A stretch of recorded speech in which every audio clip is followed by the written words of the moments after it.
오늘은 그 주제가 요즘 우리가 읽기 시작한 마가복음을 오늘은 이제 마가복음의 개론적인 내용을 나누고 우리 다음 주에는 마가복음의 본문 안에 있는 그런 그 하나님의 나라에 관한 그런 내용들을 좀 나누고자 합니다.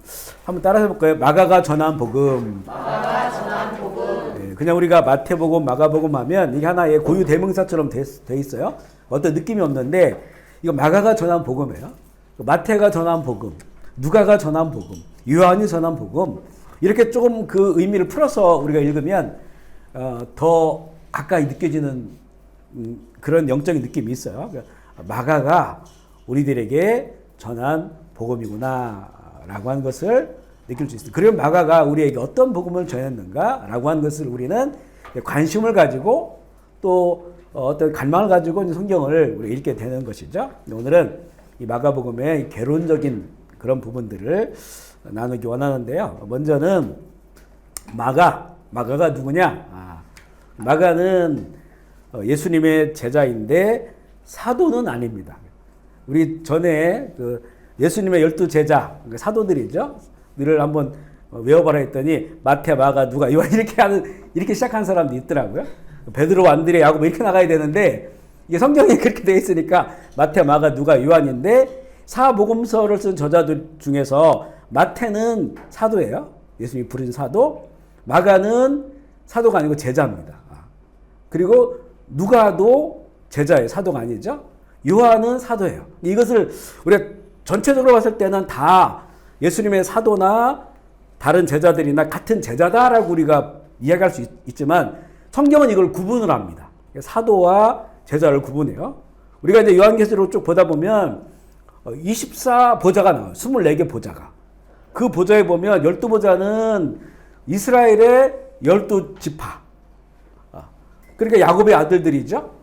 그 12보좌와 그 다음에 예수님의 12사도들이다 이렇게 나와. 그래서 24개 보좌니까 이 사도들은 구별되어야 돼요.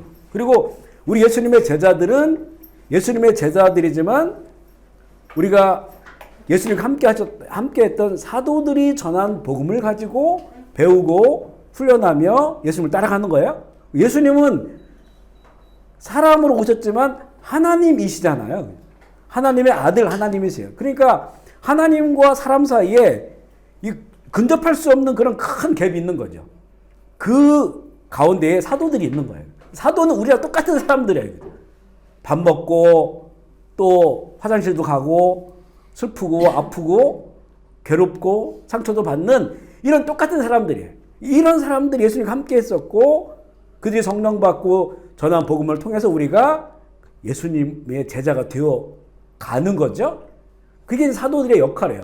그래서 이 사도와 제자가 우리가 굳이 나눈다면 어떤 게 있냐면 제자들은 당시의 제자들 마찬가지 당시의 바리새파에는 유명한 두 그 학파가 있었어요. 이쪽에는 그 뭐 힐렐 학파가 있었고 또 사마리 학파가 있었는데 이 학파들은 아주 그 안에 유명한 랍비들이 있어요. 아주 유명한 랍비들, 지혜자들이죠. 그러니까 제자들은 누구냐면 그 자기가 스승을 선택하는 거예요. 가마리엘 이 사람 훌륭하다. 그럼 내가 그곳에 찾아가서 제자가 되는 거예요. 우리가 지금 자기 실력대로 어떤 대학에 가잖아요. 대학에 가서 자기 원하는 걸 전공하고 가르치는 교수님 누구냐에 따라서 또 바뀌는 거죠. 그래 그것처럼 제자는 당시의 제자들은 이 자기가 스승을 결정하고 찾아가는 거예요. 이분에게 내가 배워야겠다. 그래서 그분의 제자가 되는 건데 일반적인 제자들이죠. 그런데 사도는 예수님께서 찾아가셔서 부르신 사람이 사도입니다. 아멘이십니까? 우리가 마가복음을 읽다 보면 예수님께서 하나님 나라 선포하시고 그 다음에 사람을 부르셔요. 그 바닷가 호수에 고기 잡고 있는 사람들을 찾아가셔서 부르는 거예요. 그러니까 그들이 예수님을 선택한 게 아니라 예수님이 그들을 선택하셨어요. 12명을 선택하셨다는 거죠. 부르셨다는 거예요. 그러니까 특별하다는 거예요. 그래서 우리는 그들을 사도다라고 말합니다. 물론 그들이나 그 이후에 이 마가나 누가도 똑같이 다 제자들이죠.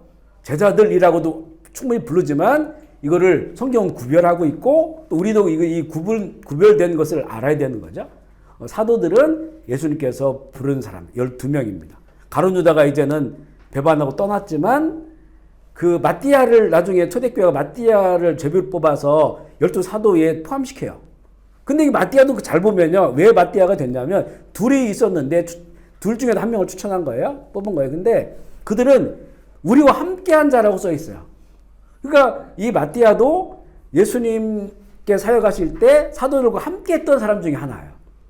그 중에서 하나를 뽑은 거죠. 그래서 12사도가 된 것이고 이들에게는 이런 특별한 그런 그 하나님의 부르심이 있는 거, 예수님의 택하심이 있었던 거고. 사도 바울은 뭐냐? 우리가 바울할 때 꼭 사도 바울이라고 썼잖아요. 사도 바울은 예수님과 함께했던 사람이 아니에요. 예수님이 죽으시고 부활하신 후에 찾아가셔서 만났어요. 이것도 마찬가지죠. 예수님께서 찾아가신 거예요. 이 사울이었던 바울을. 그러면서 예수님께서 그를 이방인의 사도로 부르셨어요. 그래서 우리가 이 바울을 제자로 안 부르고 사도 바울이다 이렇게 부르는 거예요. 처음에 부르신 사도들, 그들은 정말 예수님과 함께했던 그 사람들, 물론 예수님과 함께했던 사람들이 12명만 아니에요. 더 많이 있습니다. 끝까지 함께했던 사람들이. 그런데 그 중에서 예수님이 찾아가셔서 부른. 근데 예수님께서 왜 찾아가셨을까? 우리가 성경을 좀 읽다 보면 예수님은 사람을 속속히 다 아셔요. 신적인 그런 능력을 가지고 사람을 다 아셔요. 그 시대에 예수님 보시기에 가장 순수하고 주님과 함께 이 하나님의 나라를 이뤄갈 수 있는 그런 사람을 부르신 거예요. 찾아가셔서 그들을 부르신 거예요. 그러니까 보면 이런 게 있잖아요. 베드로, 안드레 형제예요. 야고보, 요한 형제예요. 그러면 그 부모님 입장에서 볼 때는 한꺼번에 두 형제가 다 빠져나가 버렸어요. 아버지와 그물을 버려두고 갔다는 거잖아요. 그러면 부모 입장에서는 속상할 수 있을 거 아니에요. 근데 왜 그 형제여야 되는가? 그런데 이렇게 형제라고 하는 것은 그들이 형제가 같은 마음으로 하나님의 나라를 갈망하고 있었다는 거죠. 그래서 인간적으로 보면, 세상적 계산으로 보면 한 명만 데려가면 좋은데 왜 둘을 데리고 가냐. 근데 주님은 그들 아시기 때문에. 전에 학자들이 이제 세례 요한이 광야에서 외치고 있을 때, 그때 이제 베드로, 안드레, 야고보, 요한 이런 그 사람들이 광야로 나가서 세례 요한의 선포를 듣고, 그리고 세례를 받고, 그리고 곧 메시아가 오시겠구나라고 하는 그런 갈망들 그들이 가지고 있었기 때문에 예수님께서 그들 찾아왔을 때 때가 됐구나. 그래서 고민하지 않고 자기의 어떤 그 직업, 어부죠. 그리고 가정, 부모를 버려두고 예수님을 따라가게 되는. 그러니까 이들은 구도자들이었다는 거예요. 구도자. 하나님의 나라를 그들이 추구한, 그들은 순수한 그런 배경을 가지고 있었음을 보게 됩니다. 자, 마가는 그래서 사도가 아니고 제자다. 이렇게 우리가 이해할 수 있고요. 우리 한번 자료를 보시면 이 마가에 대해서 성경에 몇 군데 이렇게 좀 재미난 사실들이 나오거든요. 거기 한번 읽어볼게요. 먼저 사도행전 1장 12절로 14절 시작. 제자들이 감람원이라 하는 산으로부터 예루살렘에서 가까워 안식일에 알맞은 길이라. 들어가 그들이 요한은 다락방으로 올라가 베드로와 요한, 야고보, 안드레와 및 도마와 바돌로메, 마테와 및 알페오의 아들 야고보, 셀로디 시몬, 야고보의 아들 유다, 예수의 어머니 마리아와 예수의 아버지와 더불어 마음을 같이하여 오로지 기도에 힘쓰더라. 자, 이 다락방, 이거를 누구의 다락방이라고 하죠? 마가 다락방이라요. 마가 다락방. 그러니까 이 마가복음을 쓴 이 마가, 예루살렘에 아마도 그 집이 컸나 봐요. 그죠? 다락방이 120명 정도가 모였을 정도니까, 제가 그 27년 전 정도에 그 이스라엘 성지순례를 했을 때 이 마가 다락방을 가봤는데 꽤 넓어요. 예루살렘에서 거기에서 이런 큰 다락방을 가지고 있다라고 하는 사실은 그래도 이 집안이 나름대로 잘 사는 그런 집이었을 것이다. 볼 수 있는 그런 대목이고요. 그런데 이 마가의 집이 이때만 사용된 게 아니에요. 사도행전 12장 12절도 볼게요. 시작. 깨닫고 마가라는 요한의 어머니 마리아의 집에 가니 여러 사람이 거기 모여 기도하고 있더라. 여기도 보면 이게 이제 그 베드로와 그 사도들이 복음을 전하다가 구속된단 말이에요. 그러다가 풀려나요. 이게 이제 감옥문이 열리고 하나님 역사하셔서 풀려나서 그러면 이제 나머지 이제 그 제자들이 있는 곳을 찾아가는데 그 집이 어디냐면 마가라 하는 요한의 어머니 마리아. 성경은 이 마가라고 불리는 요한이라고 하는 표현을 많이 합니다. 왜냐하면 요한이라고 하는 이름이 많아요. 지금은 전 세계에서 가장 많을 겁니다. 요한, 우리나라도 많고요. 또 캄보디아도 요한이라는 이름 지은 사람이 많고 미국으로 는 잔. 얼마나 많습니까? 그죠? 잔. 그 다음에 체코에 보면 얀후스. 이 얀도 요한입니다. 그러니까 이게 남미에도 엄청나게 많고요. 이 기독교 국가 아니더라도 믿는 사람들 집에 보면 요한이 제일 많아. 그러니까 피터보다 더 많다는 거예요. 피터 베드로죠. 제일 많은 건 요한이고, 그리고 피터, 폴, 바울 이런 이름들이 성경의 그 이름들이 뭐 지금도 전 세계적으로 가장 많은 그런 이름들인데, 그러니까 당시에도 요한이라는 이름이 많으니까 구별하기 위해서 또 사도 요한이 있잖아요, 그죠? 구별하기 위해서 마가라 불리는 요한이다. 마가는 당시에 그 로마 시대잖아요. 로마식 이름이에요. 요한은 히브리 이스라엘 사람들이 부르는 식의 이름이고요. 이런 걸 잘 봐야 돼요. 우리가 지금 이제 우리 한국 이름이 있지만 외국에 살다 보면 또 영어 이름이 있잖아요. 저는 찰리 쓰진 않지만 필리핀에 있을 때 제가 이게 제 이름을 외국 사람들이 발음을 못해요. 우리나라 분들도 발음하기 어려워요. 받침이 다 있어가지고. 그래서 주일날 대표기도 하시는 분들이 우리 목사님 뭐 이렇게 이렇게 기도하잖아요. 제가 긴장해요. 제 이름을 말할 때 대부분 틀려요. 윤정청 막 이렇게 목사님 이렇게 해가지고. 그래서 안 했으면 해요. 그냥 우리 목사님 이렇게 했으면 하는데 꼭 이름을 부르시는 분들은 발음을 정확하게 하지 않으면 이게 틀려요. 그래서 제가 이름이 윤종철이니까 그 철자 뒤에 이걸 늘려서 찰리라고 해가지고 필리핀에서는 제가 찰리였었어요. 저희가 딸이 셋이잖아요. 그래서 그 필리핀 사람들이 제가 그 필리핀에 보면 앞에 자전거가 있고 옆에 이렇게 짐차가 있어서 거기 이렇게 앉게 돼 있어요. 뚝배기 같은 건데 이게 자전거로 돼 있는 거예요. 그걸 가자마자 사서 우리 딸 셋을 태우고 저녁에 동네를 이렇게 돌아요. 그거 보고 이제 우리 필리핀 사람들이 찰리스 엔젤스 이렇게 했어요. 근데 보니까 그 영화가 있더라고요. 찰리스 엔젤스라고 하는. 그럼 아마 그 영화를 이분들이 보고 세 딸을 데리고 세 여자가 나와요 거기에. 찰리스 엔젤스라고 해서 그렇게 이제 불러주고 했는데 어쨌든 간에 근데 당시에는 이 사람들은 히브리인이라고 한다면 이스라엘 사람이라고 한다면 이스라엘 이름이 있죠. 그리고 로마의 식민지 시대에 했었어요. 그러니까 로마 라틴어를 썼죠. 그러니까 로마식 이름도 있을 수 있고, 그리고 원래는 당시에는 이스라엘 사람들 히브리어를 많이 안 썼습니다. 나라가 이제 뭐 수백 년 전부터 나라가 없었잖아요. 히브리어를 많이 안 썼고 아람어를 많이 썼어요. 아람어. 예수님도 아람어를 쓰신 거예요. 그래서 그 패션 오브 지저스 크라이스트 거기 보면 예수님께서 아람어를 다 쓰세요. 엘리엘 나마사박단 이런 게 다 아람어예요, 그죠? 달리다금 이런 게 다 아람어입니다. 그러니까 또 아람어식의 이름이 있을 수 있어요. 그리고 또 이스라엘식 이름이 있을 수 있고 로마식, 그리고 당시의 공용어는 헬라어, 그리스어였어요. 그러니까 그리스식의 이름이 있을 수 있단 말이에요. 그래서 이제는 그 이름들이 보면 베드로는 시몬이라고 하고 이렇게 막 이제는 그런 것들이 많이 나오는 거죠.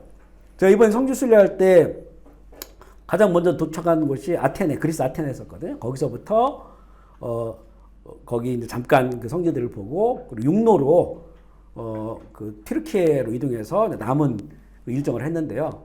그리스를 좀 처음 가봤거든요. 튀르키예는 전에도 한번 갔었어요. 갔더니 다 헬라어를 다 돼 있는 거예요. 모든 간판이 뭐 익숙한 그런 언어. 물론 제가 공부를 안 해서 읽지도 못하고 뜻도 잘 모르지만 그런데 이제 헬라어가 이렇게 딱 돼 있으니까 뭔가 좀 친근한 맛이 있고, 그리스는 지금도 이제 기독교 국가죠. 그리스 정교회 그런 그 국가라 그런 친근함이 있었어요. 튀르키예는 이제는 그 참 가슴 아픈 거죠. 그 초대교회 흔적들, 그리고 사도 바울의 흔적, 사도 요한의 흔적, 그리고 계시록에 보면 7교회 있죠. 예수님께서 편지한 7교회가 다 터키에 있는 그런 교회들이에요. 튀르키예에 있는 교회들. 그곳에 가지만 그곳에 이제 무너진 그 흔적들, 또 순교한 자리들, 이런 것들을 이제 보니까 가슴이 아프죠. 이게 또 이제 하나님께서 그 땅을 다시 회복하실 그런 또 소망들을 가지고 기도한 그런 시간이 되었는데요. 하여튼 마가라 불리는 요한이래. 이게 이제 당시에 이런 역사적 상황이 이렇게 이제 두 이름을 성경에 기록하고 있고요. 그래서 이 마가, 예루살렘에 있는 마가의 집이 이렇게 사용되었다라고 하는 것을 보게 되고, 또 마가는 누구냐면 바나바의 조카예요. 성경은 생질로 나와요. 생질. 우리 옛날에 생질이라는 말 많이 썼죠. 그래서 나의 뭐 누이나 여동생이나 그의 자녀들, 보통 생질이라고 했는데 이제 조카를 이야기합니다. 그래서 이 초기에 보면 이 바나바와 바울이 사울이 바울로 된 거죠. 1차 선교여행을 할 때 그때 이 마가가 함께 했던 그런 내용들이 나와요. 우리 사도행전 12장 25절 말씀 읽어볼게요. 시작. 바나바와 사울이 요한을 데리고 예루살렘에서 돌아오니라. 사실 이 바나바 그리고 사울, 바울 되기 전이죠. 이 사람들은 안디옥, 지금의 그 튀르키예요. 튀르키예의 그 동쪽에 있는 그런 그 안디옥에서 파송을 받았어요. 그곳에서 파송을 받고 그 교회를 힘입어서 전도 여행을 하게 되는 거거든요. 근데 이들이 지금 예루살렘에 온 것은 야고보가 순교했어요. 야고보가 예수님의 사도 가운데 야고보가 제일 먼저 순교했어요. 요한의 형제죠. 그리고 나중에 뒤에 나온 야고보는 예수님의 형제 야고보예요. 야고보서를 기록한 예수님 형제 야고보가 나중에 뒤에 나오는 것이고, 사도행전에 보면 가장 앞에, 이게 거의 AD 50년도 되기 전에 40년 전인가 아마, 그때 이제 야고보가 먼저 순교를 당해요. 그것을 이제 조문하기 위하여 이들이 예루살렘에 온 거예요. 근데 여기 보니까 여기에 바나바가 있고 사울이 있고 이 마가라 불리는 요한, 마가복음을 쓴 마가가 여기 있는 거예요. 그래 예루살렘에서 다시 안디옥으로 갔다는 거죠. 그리고 나서 이제는 이런 이 선교 여행이 더 이어지는 그런 내용인데요. 그 보면 성경도 보면 처음에는 바나바와 사울을 기록해요. 사도행전을 잘 보면 처음에는 바나바와 사울 이렇게 기록합니다. 바나바가 사람이 참 좋은 사람이었어요. 괜히 겸손한 사람이었고. 그래서 이 사울이 그 예수 믿는 사람들을 핍박하다가 그 회심하게 되잖아요. 예수를 만나서. 그랬을 때 많은 사람들이 의심을 했었어요. 이 사람이 진짜 회심한 거냐? 이 사람이 원체 그 믿는 사람들을 어느 정도 열심히 했냐면 대제사장에 가서 허가서를 받아가지고 우리가 저들을, 그리고 그 사람들을 인력들을 더 충원받아서, 그리고 곳곳을 다니면서 예루살렘 아니고 이스라엘뿐만 아니라 다메섹은 시리아잖아요. 거기까지 가가지고 거기에 믿는 무리들이 있다라고 해서 예수의 이름을 믿는 무리가 있다고 해서 거기까지 가서 그들을 붙잡으러 가려고 하는 길에서 주님을 만난 거니까 얼마나 열심히 했어요. 그래서 사람들이 이 사울이 바뀌었다라고 하는 소리를 믿지는 않았단 말이에요. 뭔가 계략이 있을 거다. 그랬을 때 바나바가 그렇지 않다. 진짜 회심을 한 거다. 그러면서 바나바가 사람들에게 소개시켜주고 이 사울이 이제는 이 전도자로서의 세우는 역할을 해요. 그래서 먼저는 바나바, 사울 이렇게 나오거든요. 근데 이게 이제 사도행전 읽다 보면 나중에 바뀌어요. 이제 바뀌고 바나바는 쑥 들어가요. 근데 바나바에 대한 평가가 성경은 이 사람이 참 성령 충만하고 그리고 정말 좋은 인격을 가진 그런 사람이었음을 보여주고, 그의 조카가 바로 이 마가다. 그래서 좀 더 읽어볼게요. 이제 1차 전도 여행 중에 개인적 이유로 이 마가가 전도 여행 중에 이탈을 합니다. 그래서 바나바와 바울이 결국은 갈라지게 되는 그 원인을 이 마가가 제공을 해요. 사도행전 15장 30절 40절 시작. 바나바는 마가라는 바울은 밤빌리아에서 떠나 함께 일하러 가지 아니한 자를 데리고 가는 것이 옳지 않다 하여 서로 심히 다투어 피차 갈라서니, 바나바는 마가를 데리고 배 타고 구브로로 가고 바울은 실라를 택한 후에 형제들에게 주연회에 부탁함을 받고 떠나. 여기 보면 이게 이제 1차 전도 여행 중이에요. 안디옥에서 파송을 받고 1차 전도 여행. 안디옥은 지금 튀르키예의 그 동쪽이라겠죠. 그래서 서쪽으로. 그러니까 튀르키예 당시에는 이제 로마의 속주였어요. 여기가 이제 아시아라고 불리는, 아시아가 지금 우리의 이런 아시아 이런 그 서클이 아니고요. 당시에는 로마의 한 지방, 그 지방인데 거의 지금의 튀르키예 그 영역이에요. 그곳을 전도 여행을 떠나는 중에 과정 중에서 마가가 아마 집안에 무슨 일이 생겼는지 자기 집에 이제 갔다 온다고 한 거예요. 그래서 가버린 거예요. 그리고 나서 전도여행을 마친 다음에 2차 전도여행을 할 때 이 바울과 바나바 그 문제 때문에 다툽니다. 그러니까 바울은 이렇게 소명의식이 없는 사람을 어떻게 우리가 함께 이 전도여행에 같이 갈 수 있느냐. 바나바는 그의 사정을 좀 이해하자. 앞으로는 안 그럴 것이다. 아마 이런 입장이었을 거예요. 이렇게 이제 조카이기도 하고. 그것 때문에 보면 심히 다퉜다는 거예요. 심하게. 그리고 갈라졌다는 거죠. 갈라져가지고 이 바나바는 이제는 자기의 조카인 마가를 데리고 배 타고 구브로로 가고. 이것도 이제 전도여행이에요, 전도여행. 물론 이제 이 사도행전 행적은 바울 중심으로 나옵니다. 바울은 신라를 데리고 또 전도여행을 떠나게 되는 그런 내용을 보여주고 있어요. 우리가 이런 걸 보면서 우리도 소망이 있구나 라고 하는 것을 깨닫게 됩니다. 이게 바울이나 바나바나 마가나 이런 존재들이 완벽한 인격을 소유한 사람들이 아니었어요. 다 부족함들이 있었다는 말이에요. 핸디캡들이 다 있었어요. 제가 이번에 좀 가서 바울의 좀 행적들을 보면서 보니까 바울이 말을 잘 못했다는 거예요. 오히려 바나바가 말을 잘했고, 사실 보면 모세도 말을 잘 못했어요.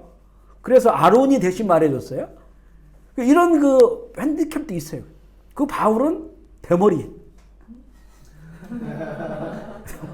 머리가 없었어요. 엘리야도 대머리. 하여튼 보면 이렇게 그냥 사람들이에요, 사람들. 뭐가 막 완벽하고 이런 사람들이 아니란 말이에요. 그러니까 바울도 그가 열정적으로 뭘 했다고 하는 것은 하나의 뭔가에 이렇게 집중하면 그 사람보다는 그 일, 그 사명, 여기에 아주 힘쓰는 사람이에요. 그러니까 주변 사람들이 잘 안 보이는 그런 스타일이었다는 거예요. 물론 이게 이제 시간이 지나면서 사도 바울에게 본인이 그 고린도전서 13장에 사랑을 얘기해 주잖아요. 사랑이 무엇인가를, 하나님의 사랑을. 그러니까 본인도 그 안에 그런 사랑을 가지고 있다는 거죠. 그런 사랑들이 이제는 더욱더 자랐다는 거예요. 그러니까 똑같이 하나님의 일을 하고 있지만 시간이 지나가면 더욱더 주님을 닮아가게 됐다는 거죠. 진짜 제자의 모습이죠. 나중에는 마가와 또 이 바울의 그 마지막 시간에는 또 마가와 함께하는 그런 또 내용들이 있어요. 이런 것들을 보면서 우리도 참 그래 소망이 있구나. 그래서 사도들이 중요한 거예요. 우리 예수님 닮는다고 하지만 너무 이 갭이 크잖아요. 그죠? 예수님의 모습하고 우리의 모습하고는. 그런데 그 중간 뒤에 사도들이 있는 거예요. 이렇게 막 소리 지르고 싸워서 갈라지고. 이런 모습들이 있다는 거죠. 그래서 우리 이런 모습들을 통해서 또 도전을 받게 되는 걸 보게 되고요. 그래서 이 바울과 바나바가 갈라지게 되는 동기를 마가복음을 쓴 마가가 제공을 하게 되고, 그렇다면 마가도 그렇잖아요. 그죠? 얼마나 책임의식 없는 사람입니까? 이 그렇게 중요한 1차 전도여행을 떠나는데 그거보다 더 중요한 일이 뭐가 있을까?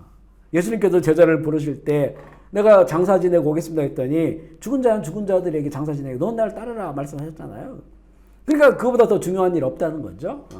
그러니까 이 마가의 부족함들을 또한 여기서 보게 되지만 결국 그는 마가가 전한 복음서를 쓰게 되는 그런 사람으로 더 성숙해졌고 더 위대해졌다고 하는 것을 이런 모습 통해서 보게 되고요. 또 결국 이제 이렇게 갈라졌지만 나중에 또 바울과 함께해요.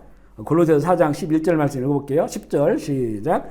나와 함께 갇힌 아리사와 마가와 이 마가에 대하여 너희가 명을 받았음에 그가 이르거든 영접하라. 여기 보면 나와 함께 갇힌 아리스다고와 바나바의 생질 마가 정확히 나오죠. 그 마가가 어디 보낼 테니까 그를 잘 영접하라. 그리고 또 몇 구절에는 내가 지금 그 사도 바울은 지금 자기가 함께하고 있는 사람들을 얘기하면서 문하나라 이렇게 하잖아요. 거기에 보면 또 마가의 이름이 몇 번 나오는 경우도 있습니다. 우리 디모데후서 4장 11절도 볼게요. 시작. 누가만 나와 함께 있느니라 내가 올 때에 마가를 데리고 오라. 그가 나의 일에 유익하니라. 이 디모데 후서는요. 사도 바울이 정말 자기가 이제 순교하기 얼마 전에 그러니까 거의 그 사역의 마지막 부분에 쓴 성경이다라고 이야기를 합니다. 그 성경에서 보면 그 편지에 보면 이 그 끝부분에 그래요. 마가를 나에게 데리고 오라. 그가 나의 일에 유익하니라 라고 이야기를 합니다. 마가 때문에 서로 갈라졌고 마가 때문에 속상한 일이 있었지만 또 마가가 그때는 마음에 들지 않았지만 그 주의 복음을 전하면서 주의 마음을 더욱더 갖게 되고 그리고 결국에는 이 마가를 또 위대한 하나님의 사람으로 세워주는 그런 그 역할을 하는 것을 보게 되죠. 이게 바로 이제 이 마가복음을 쓴 마가의 여러 가지 삶의 모습을 우리가 이제 볼 수가 있고요. 이 마가복음의 특징은 뭐냐? 이 사복음서 중에서 가장 먼저 기록이 되었다는 거예요. 많은 학자들이 그렇게 이야기합니다. 이 복음서 중에 가장 짧아요. 16장밖에 없어요. 그죠? 마태복음이 28장, 누가복음이 21장인가 그렇죠? 그리고 요한복음이 22장. 근데 마가복음은 16장에서 끝나요. 그런데 이 마가복음이 가장 먼저 신약성경은 헬라어로 기록되어 있어요. 헬라어로 기록된 복음서 중에서 가장 먼저 기록된 것이다. 특징이고요. 이 마가복음에는 이게 짧은 성경이지만 수많은 이야기가 나옵니다. 예수님에 관한 여러 가지 이야기. 103가지가 나와요. 그렇게 구성되어 있는데 98개의 이야기가 마태복음에도 있고 그리고 50개 이상이 누가복음에도 나옵니다. 마가복음에는 총 661절 가운데 606절이 마태복음과 일치하고요. 350절이 누가복음과 공통점을 보여요. 그러니까 이 마가복음이 처음으로 복음서로 기록되었을 때 그리고 그 다음에 이제 그 저자들이 있을 거 아니에요? 그 저자들도 성령의 감동을 받아서 이것을 썼을 때 마가복음을 볼 수밖에 없다는 거죠. 마가복음을 보고 왜냐하면 이게 뭔가 한 그 개인이 쓸 수 있는 것이 아니잖아요. 하나님의 성령의 감동에 의해서 성경을 기록할 때 먼저 성령의 감동을 받고 기록한 마가가 전한 복음을 보고 또 인용하고 그래서 그렇게 이제 기록된 것이라고 그렇게 마가복음의 가치가 좀 짧은 성경이지만 크다는 거죠. 가장 먼저 기록된 그런 성경으로서 크다라고 볼 수가 있고요. 두 번째는 이 마가복음은 물론 우리 복음서를 우리 모두가 다 지금 볼 수 있어요. 그렇지만 그 당시의 상황 속에서 봤을 때는 이 마가복음은 특별히 이방인들, 특별히 로마 시민들을 대상으로 해서 예수 그리스도의 복음을 잘 이해할 수 있도록 그들이 읽으면 잘 이해할 수 있도록 기록된 것이다. 이런 특징을 가지고 있다는 거예요. 그래서 마가복음을 읽어보면요. 예수님의 탄생 이야기가 없어요. 족보 이야기가 없습니다. 마태복음에는 예수님의 족보로부터 시작해요. 그러면 족보로부터 시작 쭉 진행됐다고 하는 건 이거는 누가 읽으면 쉬울까요? 이거는 이스라엘 사람들, 유대인들. 왜냐하면 아브라함 다 알고 있잖아요. 근데 예수님이 그런 그 혈통을 타고 오셨다라고 하는 것을 이 이스라엘 사람들 읽으면 알 수 있게 되는 거죠. 그런데 로마 사람들은 자기들의 신화가 있어요. 이스라엘은 당시에 나라도 아니고 보이지도 않는 그런 곳입니다. 근데 그 족보를 쭉 기록하면 반감부터 생기죠. 이게 뭔데? 이렇게 반감이 생겨요. 그러니까 이 마가복음에는 족보 얘기나 탄생 이야기가 없습니다. 그리고 바로 예수님의 그 공생의 사역으로 들어가는 거예요. 그래도 어떤 특징들이 있냐면 유대인들이 주로 사용한 당시의 그 아람어라겠죠? 아람어나 히브리어가 나오면 그걸 풀어서 설명해줘요. 해석을 해준다는 거죠. 그 여러 군데가 있는데 한 군데만 볼게요.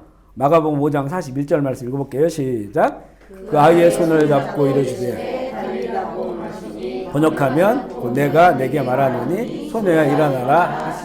이 번역을 해주는 거예요. 왜냐하면 예수님께서 분명히 달리다고 했어요. 그러면 이스라엘 사람들은 알아들어요. 이게 아람어거든요. 당시 아람어를 쓰고 있었기 때문에 또 똑똑한 사람들은 히브리어까지 알고 있겠죠. 그런데 이걸 마태복음에는 그대로 표현할 수가 있어요.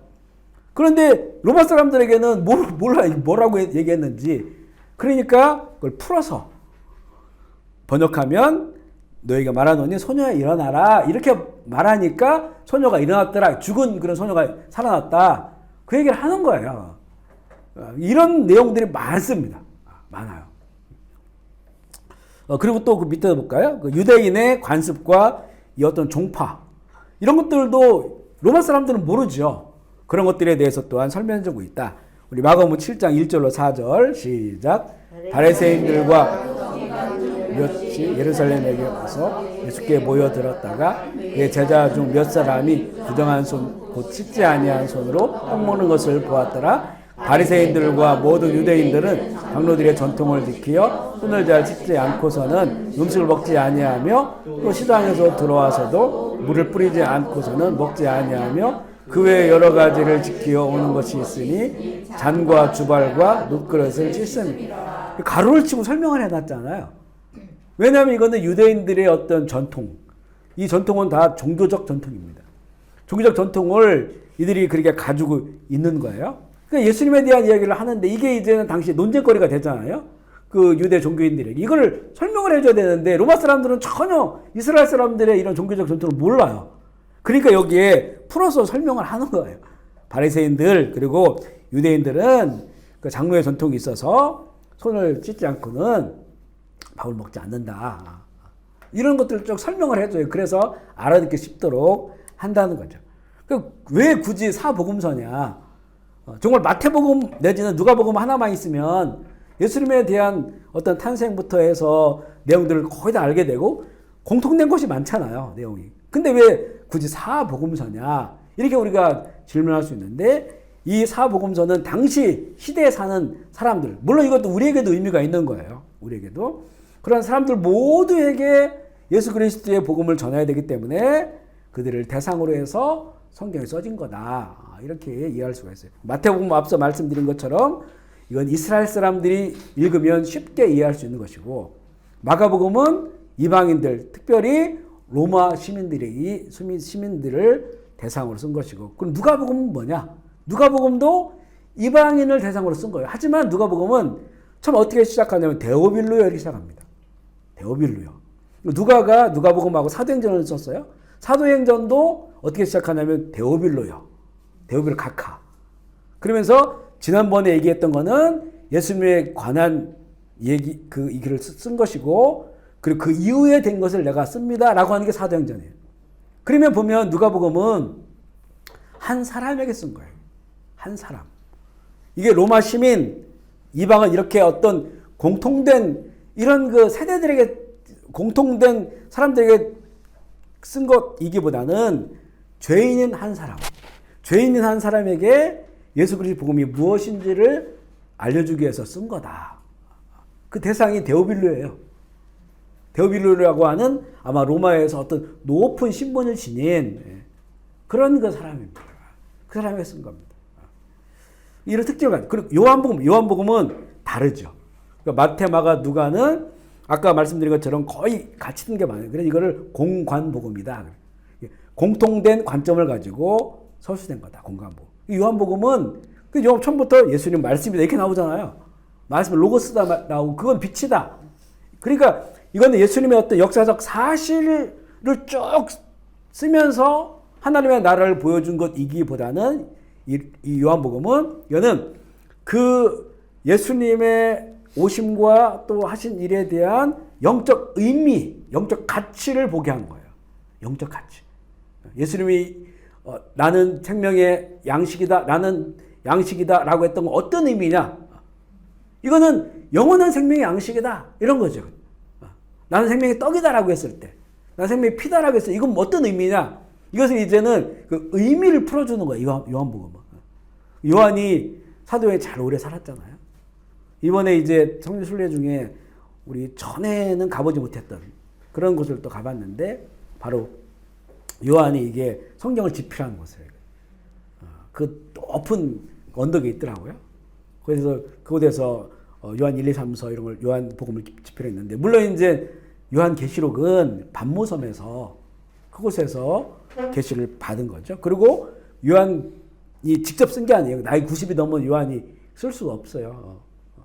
그러니까 그 제자가 있어요. 제자. 그걸 통해서 이렇게 쓴 것이고 그리고 또 그 사도 요한이 순교한